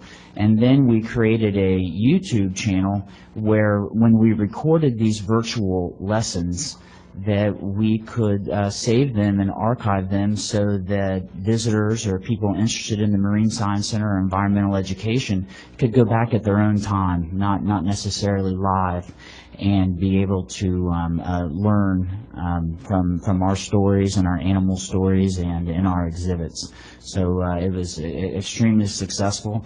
We were also, during that time, we did not publicly announce releases of sea turtles and seabirds, but as well we were able to do those live, Facebook Live, and record those and put them on the YouTube channel. I hope that a lot of positive things came out of the pandemic, and this was definitely something that I feel like we've reached a lot more people, helped to educate and entertain families while they were stuck at home, and this is something that we're excited to continue in the future. So not just be able to reach people that come to the Marine Science Center, but those that are far away, and we can also educate them. We truly believe that, a lot of our visitors are not from Volusia County, and we hope that they take some of these lessons home and make impacts in places all around America and the world. So it's been a blessing. Okay, now if we have no further comments. Sarah Lee Morrissey. Pat Patterson. 100. David Romeo. 98. Reggie Santilli. 91. Stacy Simmons. 95. Jack Surratt. 95. Jade Pendergast. 93. Pat Northey. 95. Jeffrey Alt. 97. Thank you very much. You have a score of 95.57. Very good, thank you. So the next Next project, yes, sorry. Next project is under tab E. It is the City of Holly Hill, Mary DeWeese Park Baseball Field. Oak Hill, I'm sorry. And, yes. And their requested amount is $140,892.52.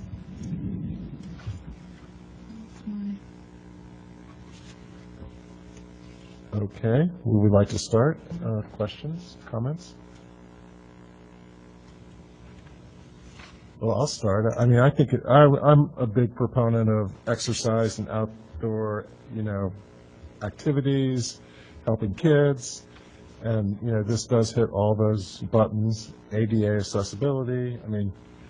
I always like to see the outdoor projects and recreational projects for youth, and I think this would be a great improvement. Yeah, I'm with you.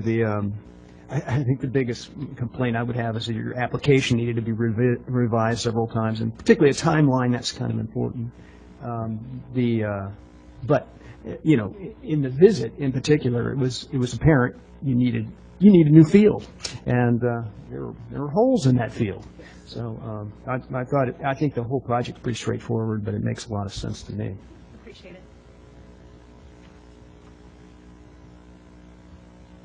Silence. Okay, I believe we can take a call. Roll call. Pat Pedersen, 80. David Romeo, 85. Reggie Santilli, 88. Stacy Simmons, 95. Jack Surratt, 94.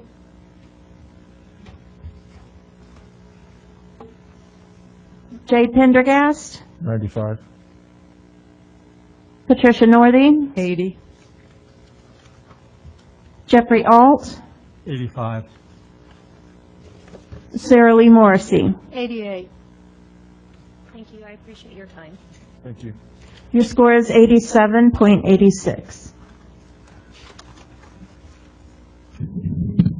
The next project is under tab F. It is Volusia County Parks and Recreation Veterans Memorial Plaza. They are requesting $600,000. Good morning, Tim Bailey, Parks, Recreation, and Culture Director. In your tab F, if you go to the back, and I'd like to go through a couple of things with you before we get started with questions. There is a couple of items that I believe were asked at the site visit, and so I wanted to just talk a little bit about those, and then I'd also want to tell you the confirmation of match, because that might be a question that comes up today. So what I did was, I think it was you, Mr. Pendergast, that asked about the connectivity of the trail system, Sweetheart Trail system, and St. John's River to Sea Loop and its connectivity to the Veterans Memorial Plaza. So what you see on your screen and in the back of your packet, you'll see where the Sweetheart Trail is, and then the sidewalks that are associated and connected to that Sweetheart Trail, and then the Veterans Memorial Plaza, which is in the hashtag red, the red lines.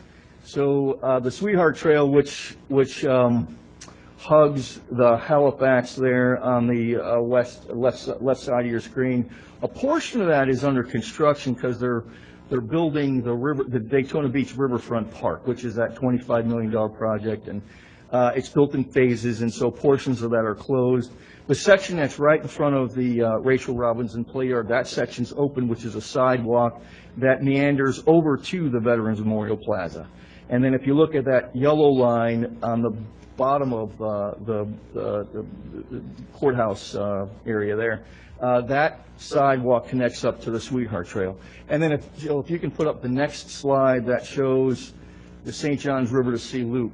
And the reason I wanted to bring that up is that Daytona's portion of the St. John's River to Sea Loop is the Sweetheart Trail.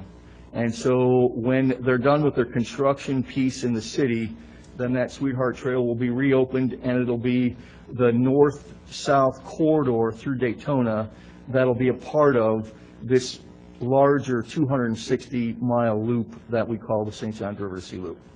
And we're funding that, as we speak, with partnership with FDOT, and the cities on the east side have their own relationship with FDOT to fund their trail sections that make sure that all these pieces connect. So the eventual outcome would be a complete 260-mile loop. And the other thing that I wanted to bring up, I think there was a question on the match, so I also included in your packet in the back of the tab. It shows that we received the wire on the balance of the $600,000 match requirement. All of the breakdown of the individual elements that we received are listed. We had $388,020 from the Daytona Beach Recreation Facilities District, and we had interest of $4,643.23, and then the balance was from donations and from the hard work of Josh Wagner, and I'd like to bring him up for a second to say a word with us, because he, to give you a little background, he was the one that really pioneered this project.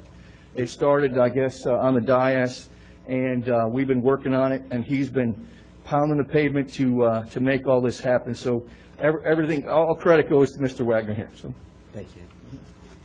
Thank you, everyone. I'm Josh Wagner, 4321. No, I'm just kidding. Do I have to do that? Yeah. Okay, Josh Wagner, 4321 South Atlantic Avenue, Ponce. I used to sit right there. Yeah, this project, it's funny that you just brought up another project, the library project. That park was mine with Kelly White. I forgot about that, which my kids use is really interesting. Going back to the council meeting, Adam, just so you know, I'm expecting 100 since you guys both voted for this project. But you've got to be careful because the top score gets thrown out, Josh. Well, one of you gets to be one, so. I had to put my glasses on to recognize you because of the lips. I haven't aged well. I did the same thing as I haven't aged well. The voice is somewhat the same.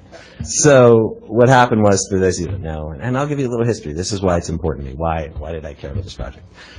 My great-great-great-grandfather built bridge number 2 on that site. He was the city manager of Daytona Beach in the 30s. My in-laws, Susan Hall, my wife's mother, her family gave City Island to the city. So I have this kind of strange past from this area. My first office was down there. I have so many memories of it. So when the idea came up for the bridge originally, if you don't know this, the bridge was failing. It's kind of like Main Street. We're making parts. It was expensive. I'm like, well, it's a Veterans Memorial Bridge. It had a little sign on it. And I thought one day, and I came to the council, I was like, hey, what if we really did a Veterans Memorial? It's a bridge, but it's a memorial. People drive over. So that's where the concept came up, and there was federal funding. And we threw, some of the dilemmas came in. Well, people used to fish off that bridge. That's a big deal for those of you that know that area. Well, we were able to get the federal government to throw in the fishing piers.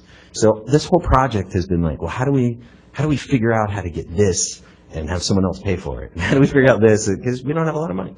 So that's how the fishing part of it came up. Well, the federal government said, hey, we'll pay for the design of the Veterans Memorial Plaza, which was a big deal. Design is an important element, obviously, to be ready. So that was the problem. When I ended on the council and I was, termed out, the council asked me, literally the last day, will you continue with this? Well, come to find out, people don't like giving money to government that's not taxes. So, and I know someone brought this up a couple minutes ago, is this isn't really a county project, like you want nonprofits.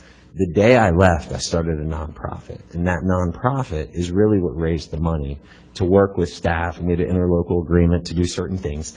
So that nonprofit worked with, obviously, the Racing and Rec to help with that part, to raise the money. And then, this is the real part that was interesting. We could have come to you, and I don't think you know this, with the land as the match. Because the county owned the land.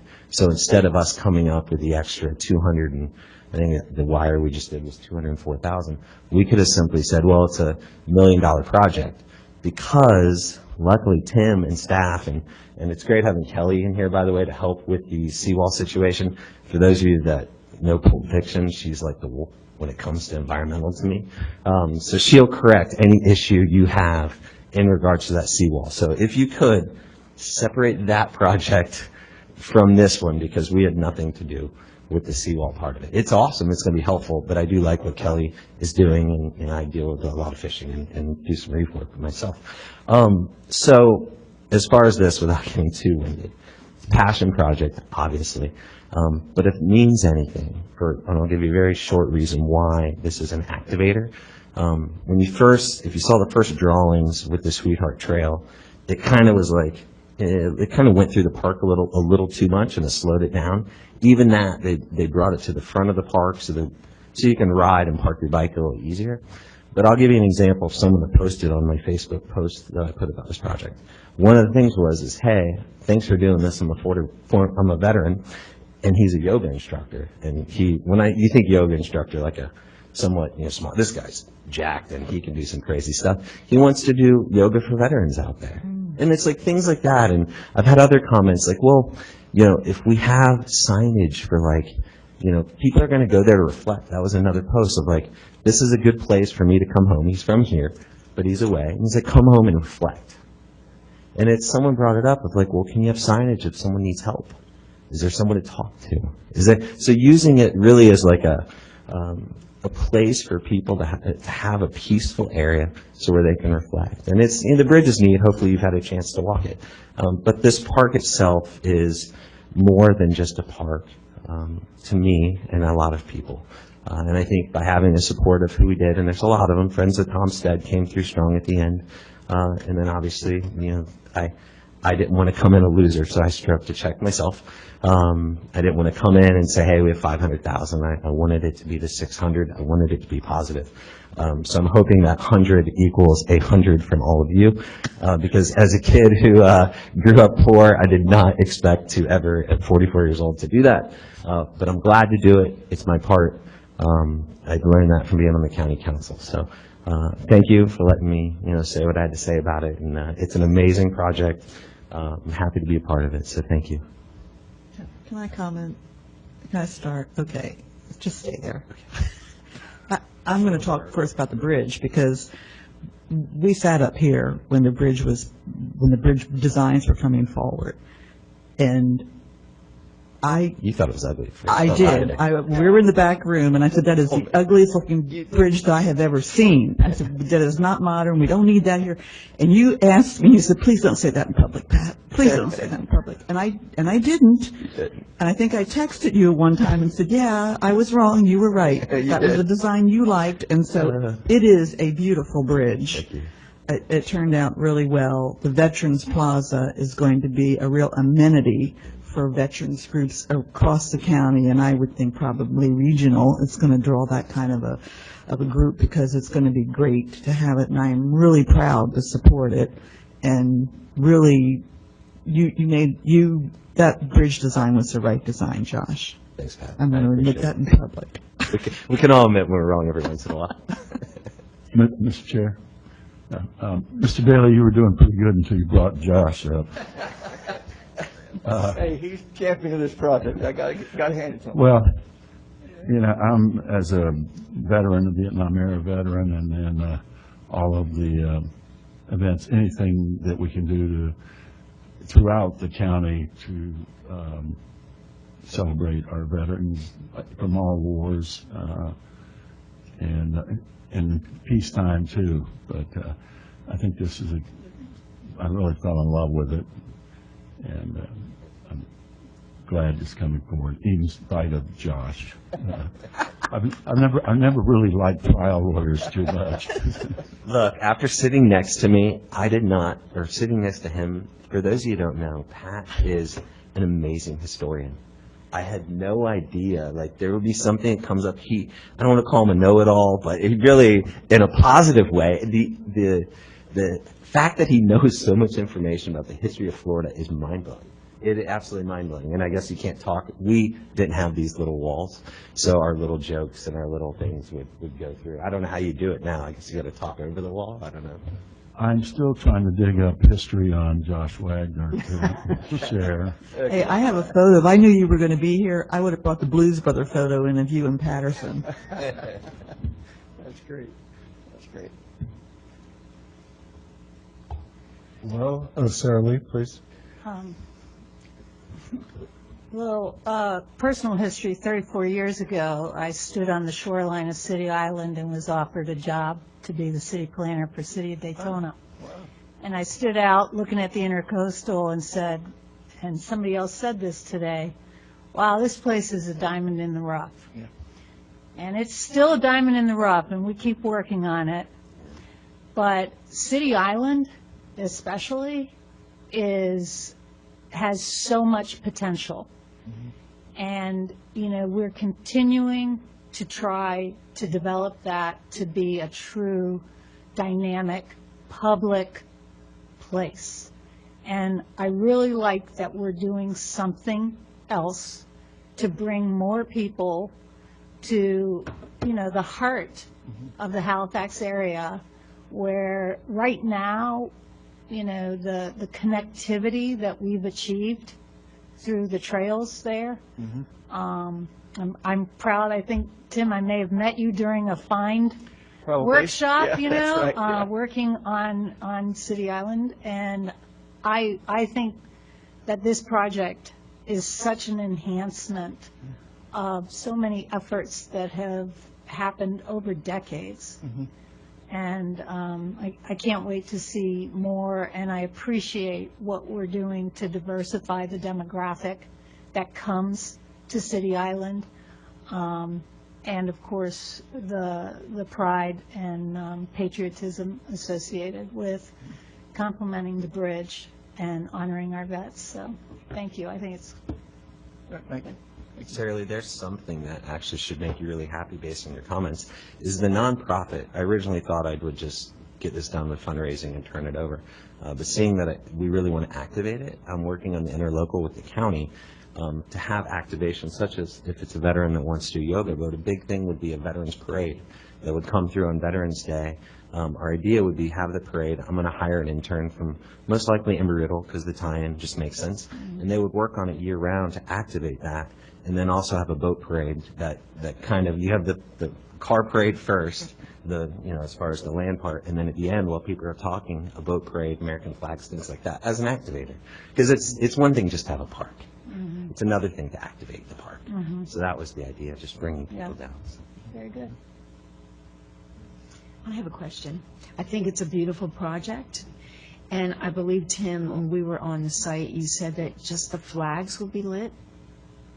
Yeah, so we will be lighting all the flags. This site is open sunrise to sunset, or scheduled to be open sunrise to sunset.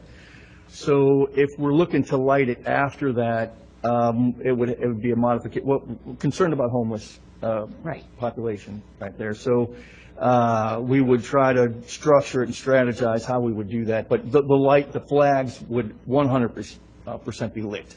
Would it light the whole area, or just? They're upright lights, right. Okay. Does the bridge have lights that would illuminate this area? They're over the roadway. Okay. So it will be dark. Right. Okay. Another question. Why is it called the Sweetheart Trail? Say that one more time. Why is it called the Sweetheart Trail? Yeah, so there's a yacht that was popular back years ago that was called the Sweetheart Trail, and the family that owned it actually lives in Daytona Beach, and so that's how that name comes about. Okay, thank you. Mr. Chairman, this comment again is for you because you give me such grief about trails. And I want to give a shout out to Daytona because of all the urban cities over on the east side where trails are really difficult to retrofit, Daytona has done a fabulous job. I mean, they've done it, and they're kind of the role model for the east side getting trails done. And I am really pleased to see that this is going to be connected, because those connections are critical on those trails. However, I really would like to get an answer from the city, Mr. Bailey, about when the trail will be reopened on the backside of the Hyatt Brown project. I've got a call into them. We're trying to figure that out. I haven't gotten a response yet, but as soon as I do, I'll be sure to relay that back out to you. As we're talking, there are sections that are just under construction that are right where the Sweetheart Trail goes. So as soon as that section of the Riverfront Park opens, then that section of the Sweetheart Trail would open. But I'll get you a better answer than that.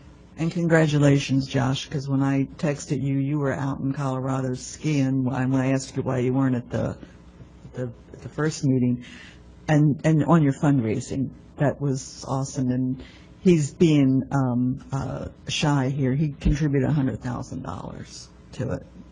So thank you.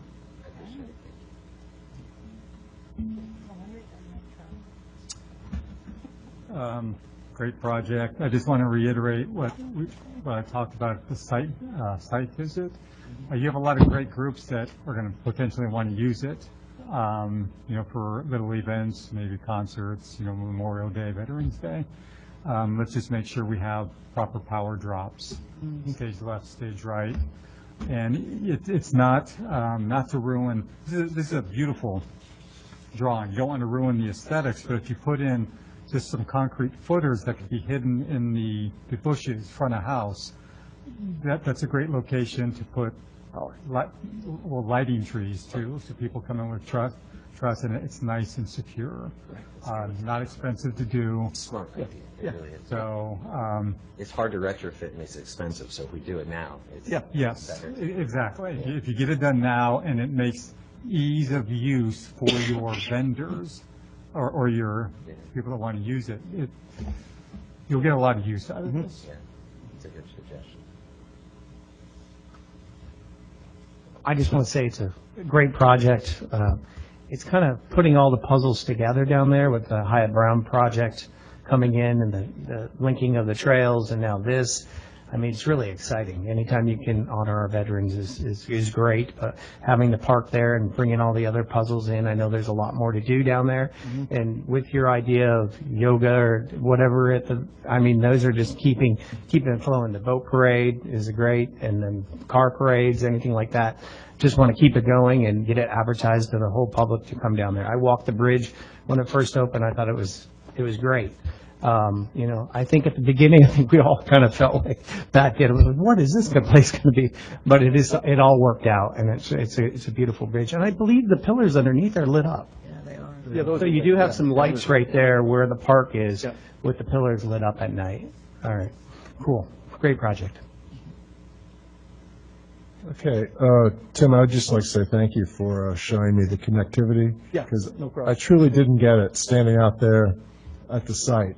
And when I see how all of these sidewalks, trails, et cetera, connect, I think it makes this, it makes a lot more sense to me. And I think it's going to be great as far as a public amenity. So other than that, I think it's a good project. Thank you. So if there's no further comments, Jill? David Romeo, 98. Reggie Santilli, 97.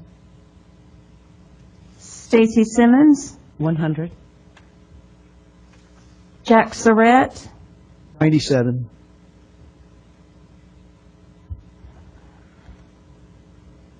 Jay Pendergast, 95. Pat Northey, 100. Jeffrey Alt, 96. Sarah Lee Morrissey, 95. Pat Patterson. Your total is 96.86. Thank you. Thank you, everyone. It was an honor to be back in the house. So Thank you. Okay, next up. It is behind tab G. It is the Riverside Conservancy Living Shoreline Primitive Classroom and Kayak Launch Project. They are requesting $107,000.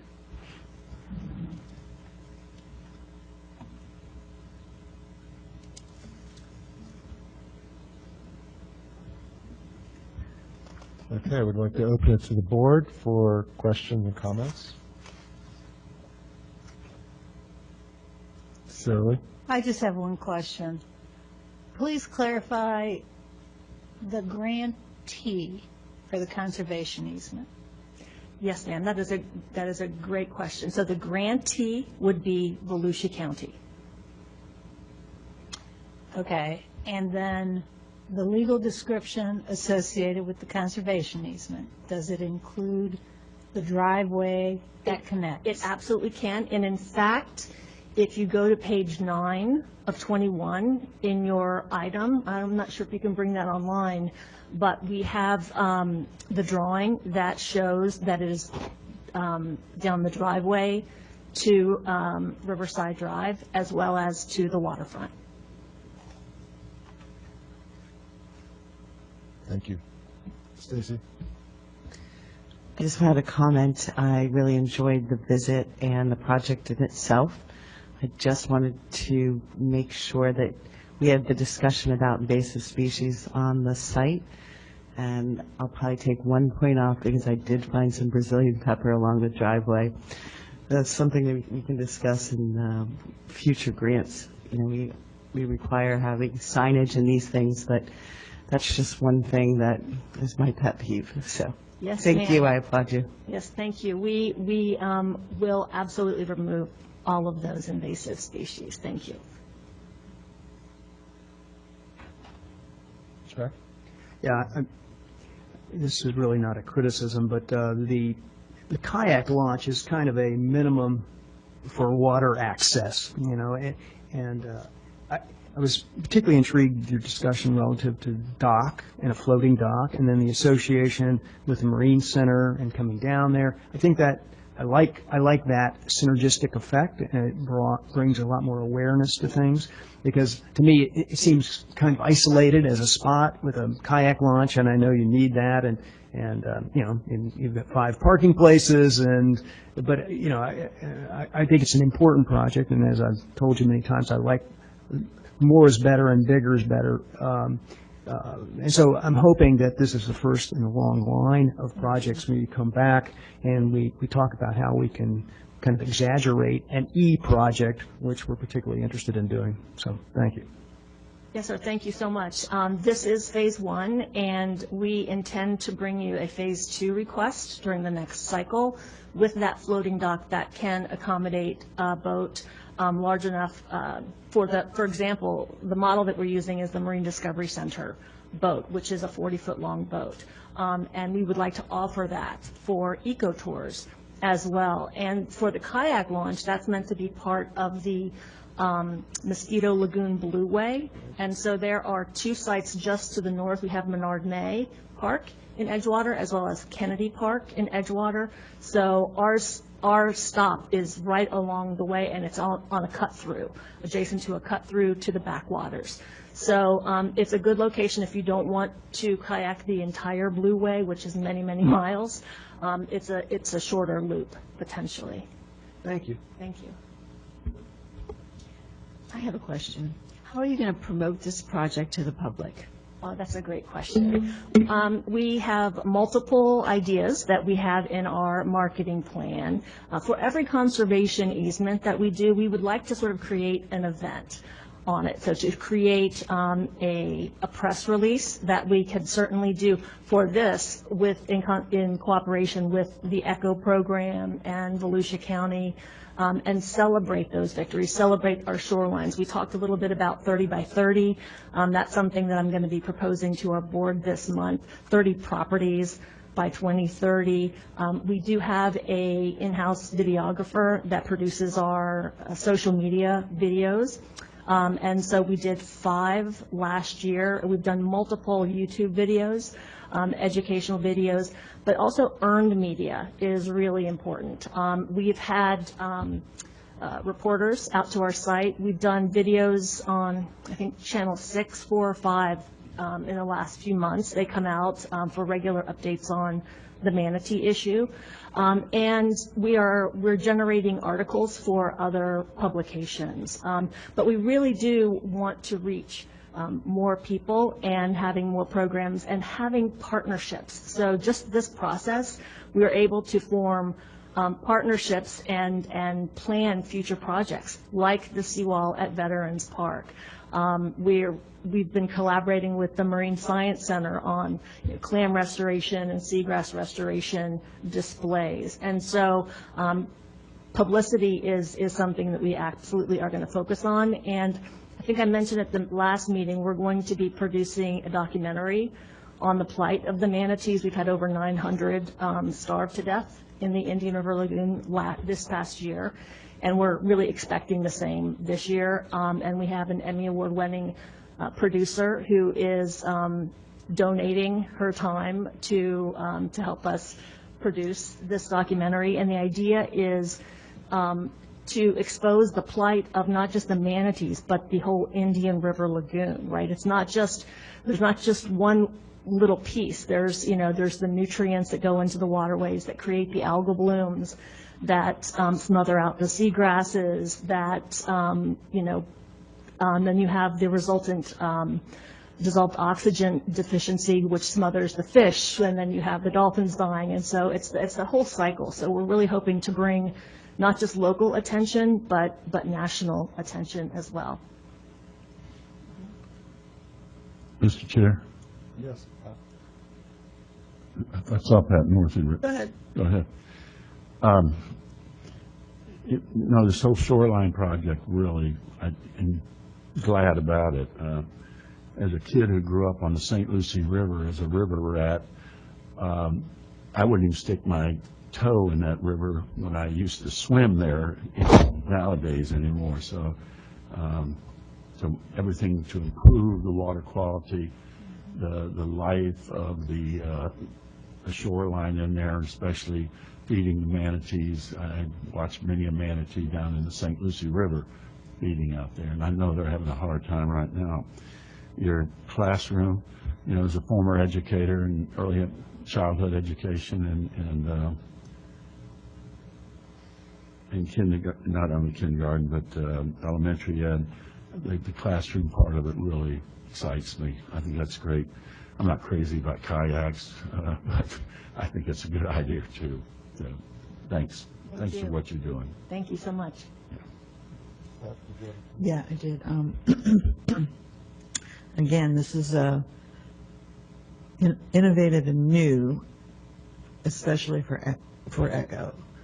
And we had the conversation, because I know it was in the minutes, it was reflected. But again, I just want to have you say it, that this project is significantly different from any kind of a beach restoration, because I do not want to see beach restoration projects here and that become what the ECHO board is doing, is paying for beach restoration. So we need to be sure we're separating how we're doing restoration. Yes, ma'am. And in fact, our conservation easement is intended to be a best management practice for riverfront. It could be applied to the St. Johns River as well, but really riverfront estuary restoration is what is needed, and so that is what we are advocating for. Thank you. Yeah, I just have a few questions. There's a lot about this that's very confusing to me. We listened to a Living Shorelines presentation at our last committee meeting, and there were recommendations that the board made that they wanted to see changed within that. So I figured we would get those recommendations, have another committee meeting before a Living Shoreline project came to the table. I'm not sure if it's appropriate to have a Living Shoreline project as proof of concept for ECHO purposes decided in an actual grant review. That's one of my concerns. And then if you could explain, on page 20, or page 21, there's something about the property, county tax rolls, for that property, $12,443 in property tax, and then Riverside Conservancy took ownership of the property on October 13th. Yes, sir. Can you explain that to me? Certainly. So I'll start with your first question. It's a proof of concept for a restoration going from gray infrastructure to green infrastructure. So there's a seawall there now, and we are proposing to restore the natural slopes and have natural planted habitat. We brought only part of the project, of our vision at this time, because it falls squarely within the four corners of what is required by ECHO right now, which is basically construction, right? So my earlier presentations recommended allowing living shorelines as standalone ECHO projects, since the E portion has only received, I think, 4% of the ECHO funding. That has not been approved, and so that's not what we're requesting this time. It's truly a construction project. The vast majority of the funding is going to construction, so we wanted to honor that and continue to advocate for the expansion of these uses. So this is a proof of concept, best management practices for someone who's going to go from gray to green infrastructure. The other point that I was recommending that I hope you'll consider in the next year is increasing the applicability of land match for not only really environmental, but I think also historic properties. This could be something that helps those historic properties that come through. Is, you know, for trails, you can use 100% of the land as match, but everything else, I think it's like 25%. And so to help the environmental programs and the historic programs, perhaps, you know, increasing that might be helpful.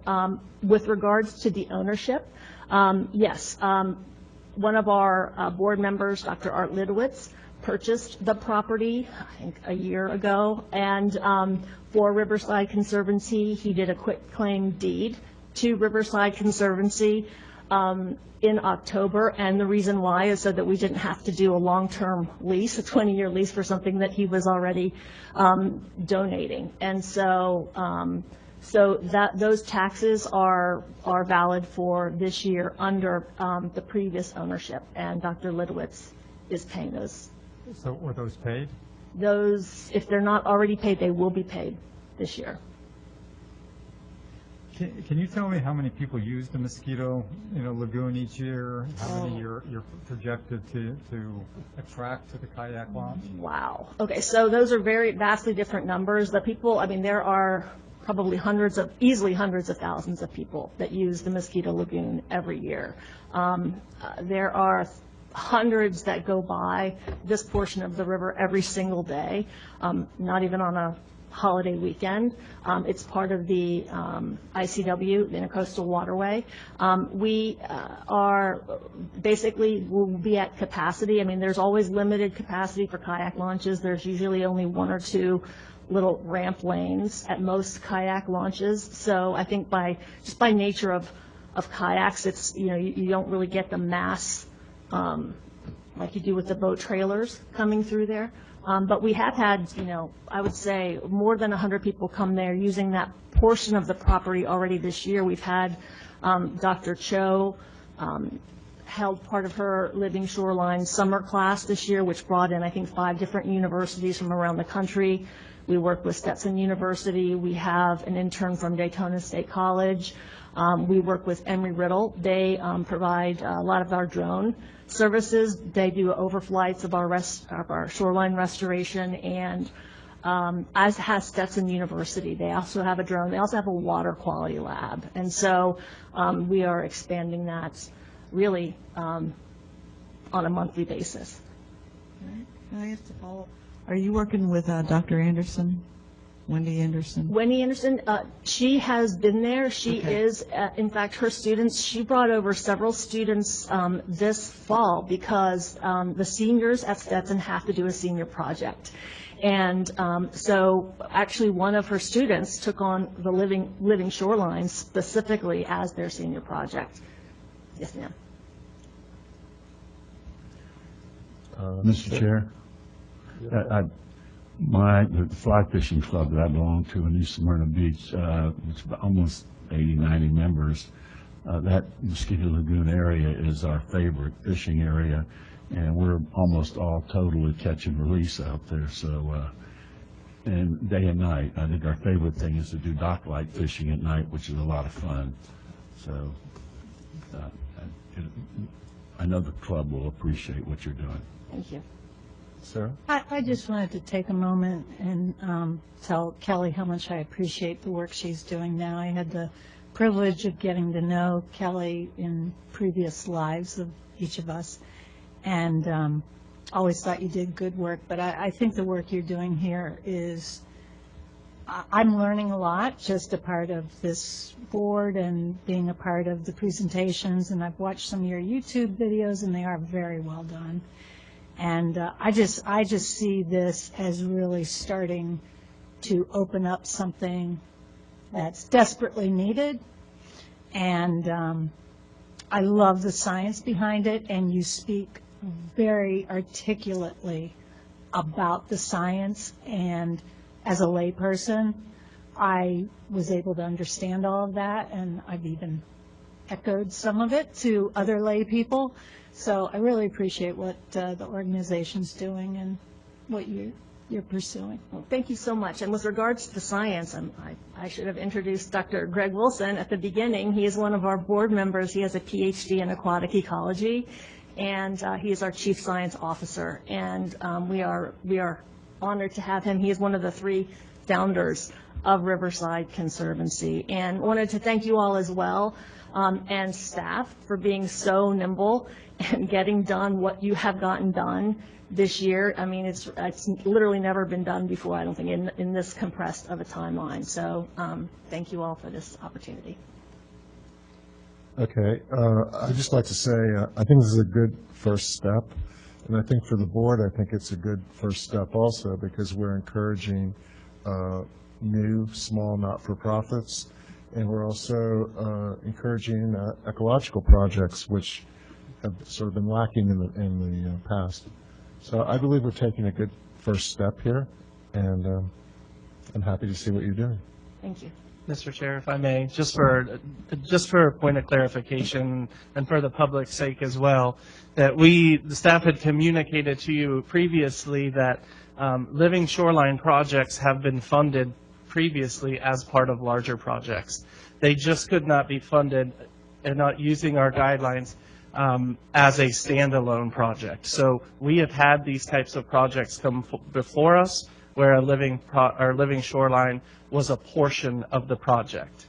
So when we come back, we'll talk about, when we come back in January, have the discussion, we'll have some recommendations from you on staff to, if it's the opinion of the ECHO board and the council approves on how we could make it some of these ecological projects stand alone.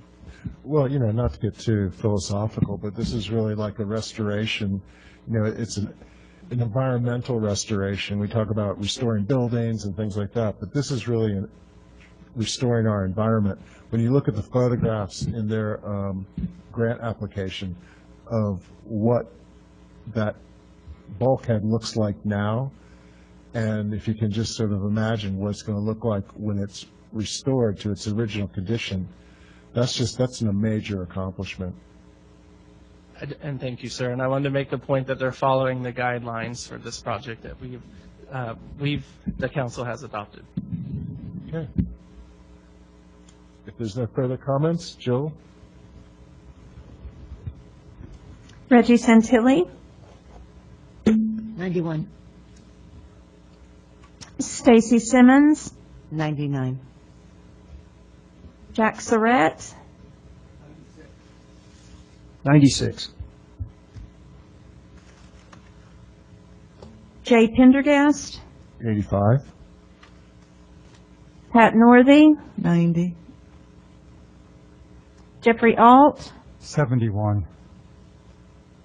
Sarah Lee Morrissey, 94. Pat Patterson, David Romeo. 92. Your score is 91.86. Thank you. Okay. Let's hear the next grant.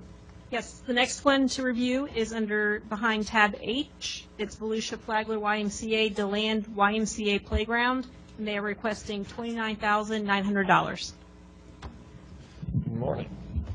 Morning, Chris. Okay, who would like to lead off?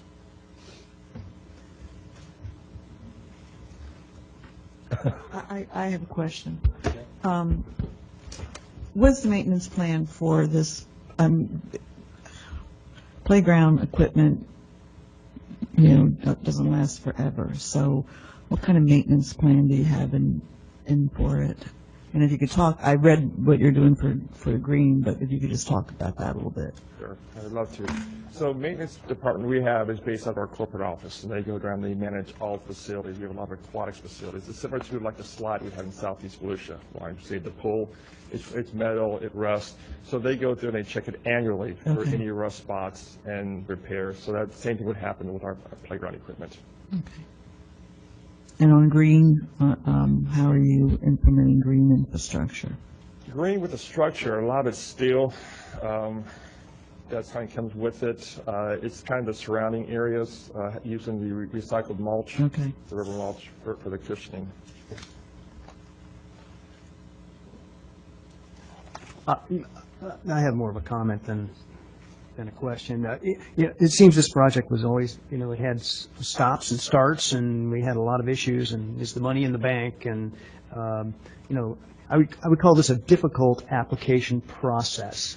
And since we're doing some work there, I don't know one that could have been less difficult, because this one was kind of crazy. But at the end of the day, it seems like a reasonable enough project. But the application process itself is an area that you need to concentrate on if, in fact, there's another project coming our way.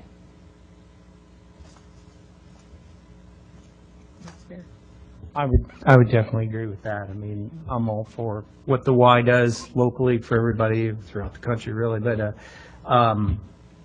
the process, you need to focus on it and make sure that, the money's in the bank. When we ask you the money's in the bank, it's really critical, because it not only concerns me that, hey, what's going on here, but it also concerns me if I send my kids to school there or to after school program, what's going on then?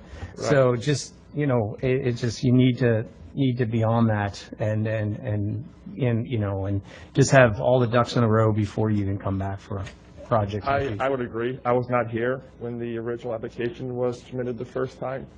I can tell you COVID had a very unfortunate financial consequence for the YMCA, but since then we have come back even stronger.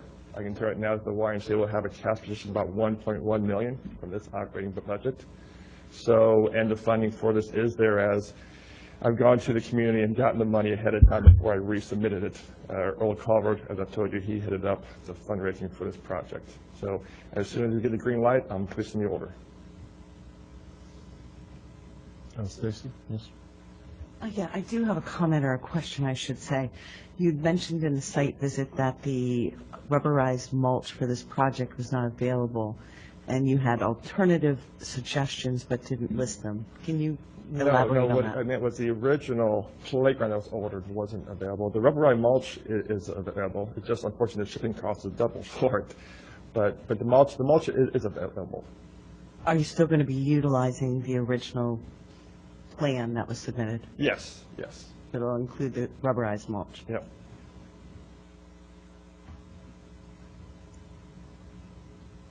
I'll go ahead.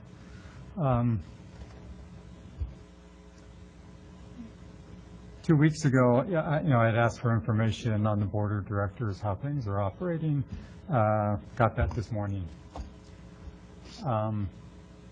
This stuff has to be delivered in a timely manner, so we have a chance to review it. What has changed on your board between now and when we rescinded your last grant? I don't think anything has really changed. We may have added a few people. Well, you took match money and you used it for operations, which went against, the promises that you had made on that previous grant. Sir, I did not use match money for operations. That was not me. Your organization did, though. They may have. I don't know. I only took over the original process when I came in. I don't know where that money that they had allocated on the first time was located at. I cannot speak to that. I can only speak of when I came on board and going forward.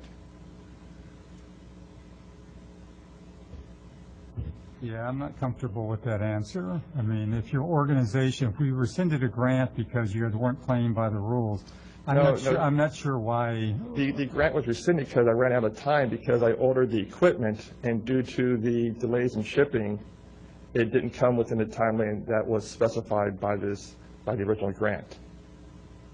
That's why it was rescinded, because the equipment was not in the United States in the time that was allotted by this committee.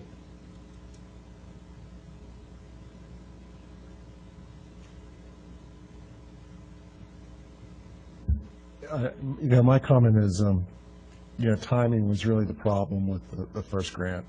And I realized there was a change in management in your position at the Y. And of course, we've had pandemics and other things.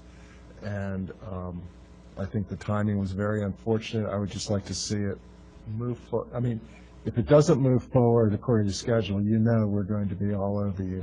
So let's just let bygones be bygones and stay on schedule. I agree.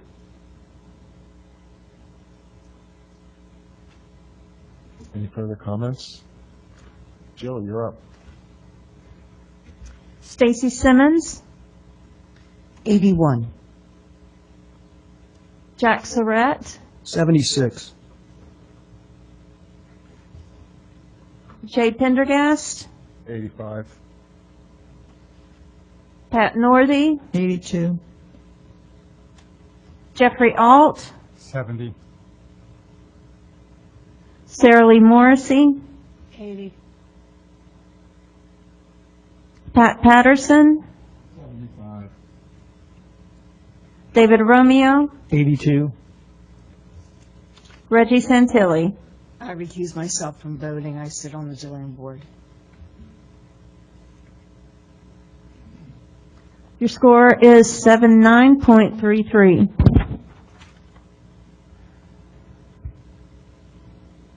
Okay, so we will move to the next grant. The next grant is behind tab I. It is Volusia Flagler YMCA, the Ormond Beach Aquatic and Park Project Playground and Pool Shade Structure. They are requesting $112,500.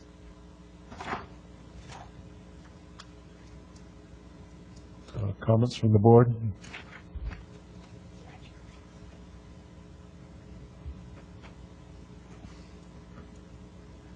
Well, listen, to me, this is a little different in that, let's forget the process and any of those things, but, this is a pretty healthy project. You're talking about, screening and whatnot. Also, when we were on site, we talked about the importance of having those screens over. So it's not particularly playground equipment. I think this is even more important, and it deals with the health of the public. And so I see it as, a step above just straight up playground equipment and things of that nature. But we still need the application process needs to be cleaned up, and there's a lot of work being done there. Obviously, we saw that there. So hopefully that becomes a bigger and more important YMCA than it has been. And we've put money in there before. We've been involved in it, and I'm glad actually some of the projects didn't happen. I never really liked the trail concept and things that happened there before. But to me, this is a pretty good and healthy project, putting aside any of the application issues along the way. I'd like to just make a comment about all these shade structures that we're looking at. I understand the desire for them. I think they're a huge maintenance issue, and I think the longevity is something that can be questioned. And I really would hate to see us constantly seeing applications to replace these cloth shade structures. That being said, do you envision during our severe storm events that you'll direct staff to remove these, or that they'll We're stay up up? to 120 miles per hour rated, so if the storm event is greater than that, then yes, we can remove them. It's a cable structure that keeps it on the perimeter, so it's not terribly difficult. We have had a shade structure similar to this at the Glen YMCA for the past 15 years plus. I think we put it there in 1990, somewhere around 98 or so, 99. And we've had very little maintenance issues with that structure. And that one stays up? Mm-hmm. Yeah.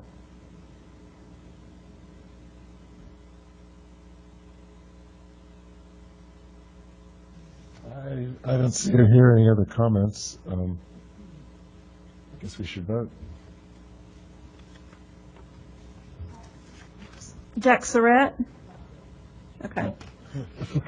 We'll take a minute. Okay. Jay Pendergast? 85. Pat Northey? 86. Jeffrey Alt? 70. Sarah Lee Morrissey, 80. Pat Patterson, David Romeo, 85. Reggie Santilli, 90. Stacy Simmons, 85. Jack. 90. Okay. Okay, the score is 84.43. Okay, well, that concludes our grant reviews. For the guideline applications, grants scoring over 80 will be recommended to the county council by the ECHO Advisory Committee. And I will need to call for a motion to recommend projects scoring over 80 that have been granted exceptional status and any exception. This isn't making sense. Any exceptions?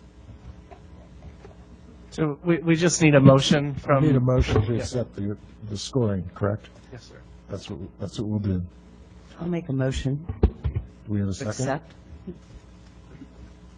Mr. Chairman, Yes, ma'am. I don't know that it's necessary, but I want to say this on the record. Ms. Northey made a point after the City of DeBerry voting that projects had to have a minimum of 80 to move forward, which I did not remember that as a rule. And again, and I've already made my very preliminary opening comments about voting and numbers and all that ranking. I would just like to, on the record, say it doesn't matter in the overall score, but if I were to revisit my scoring for City of DeBerry, it would be higher than it is.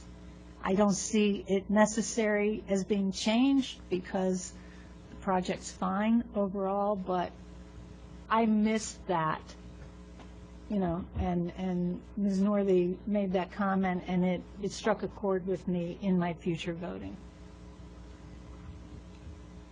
Yes. I just wanted to say that, add on to Ms. Morrissey, just so we're clear that the 80 or above is you're recommending those projects, but all the projects will move forward. It's just either the 8 out of 9 are recommended, the 9th is not recommended, because this is an advisory board, the county council makes the final decision.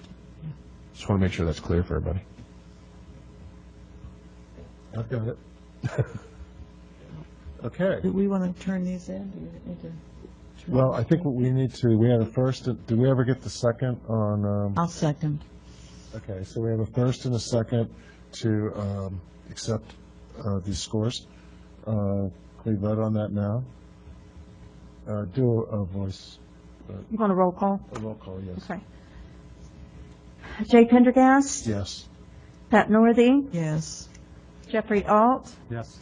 Sarah Lee Morrissey? Yes. Pat Patterson? Yes. David Romeo? Yes. Reggie Santilli? Yes. Stacy Simmons? Yes. Jack Surratt? Yes. Okay, with that, that concludes our meeting. And, oh wait, do you have any other comments, Brad?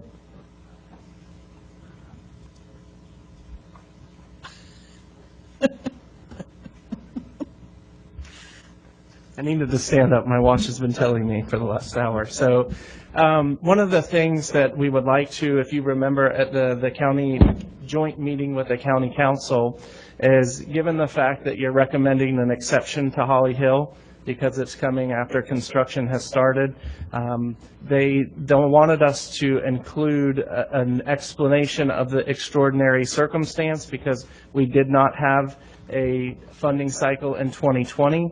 So we would like to the staff would like to draft a letter providing the background information in an extraordinary circumstance so we don't get people coming to us in the future after they've started a project and it's well documented. So if that's the pleasure of the board, we'd need a motion and a vote, please.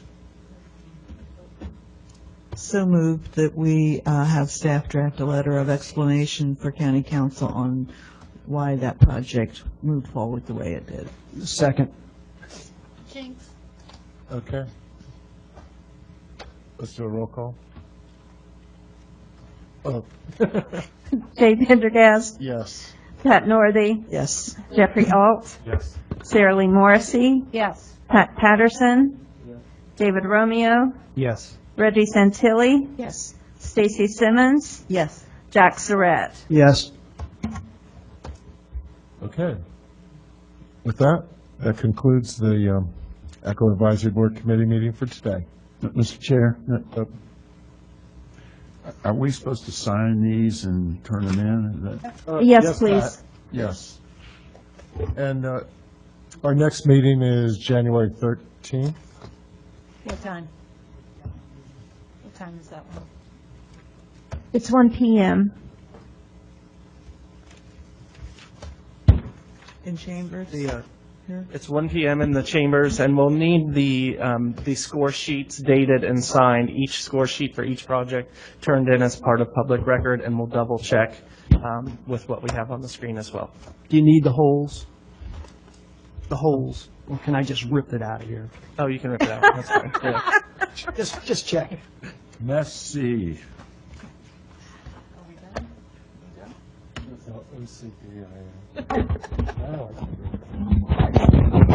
Oops.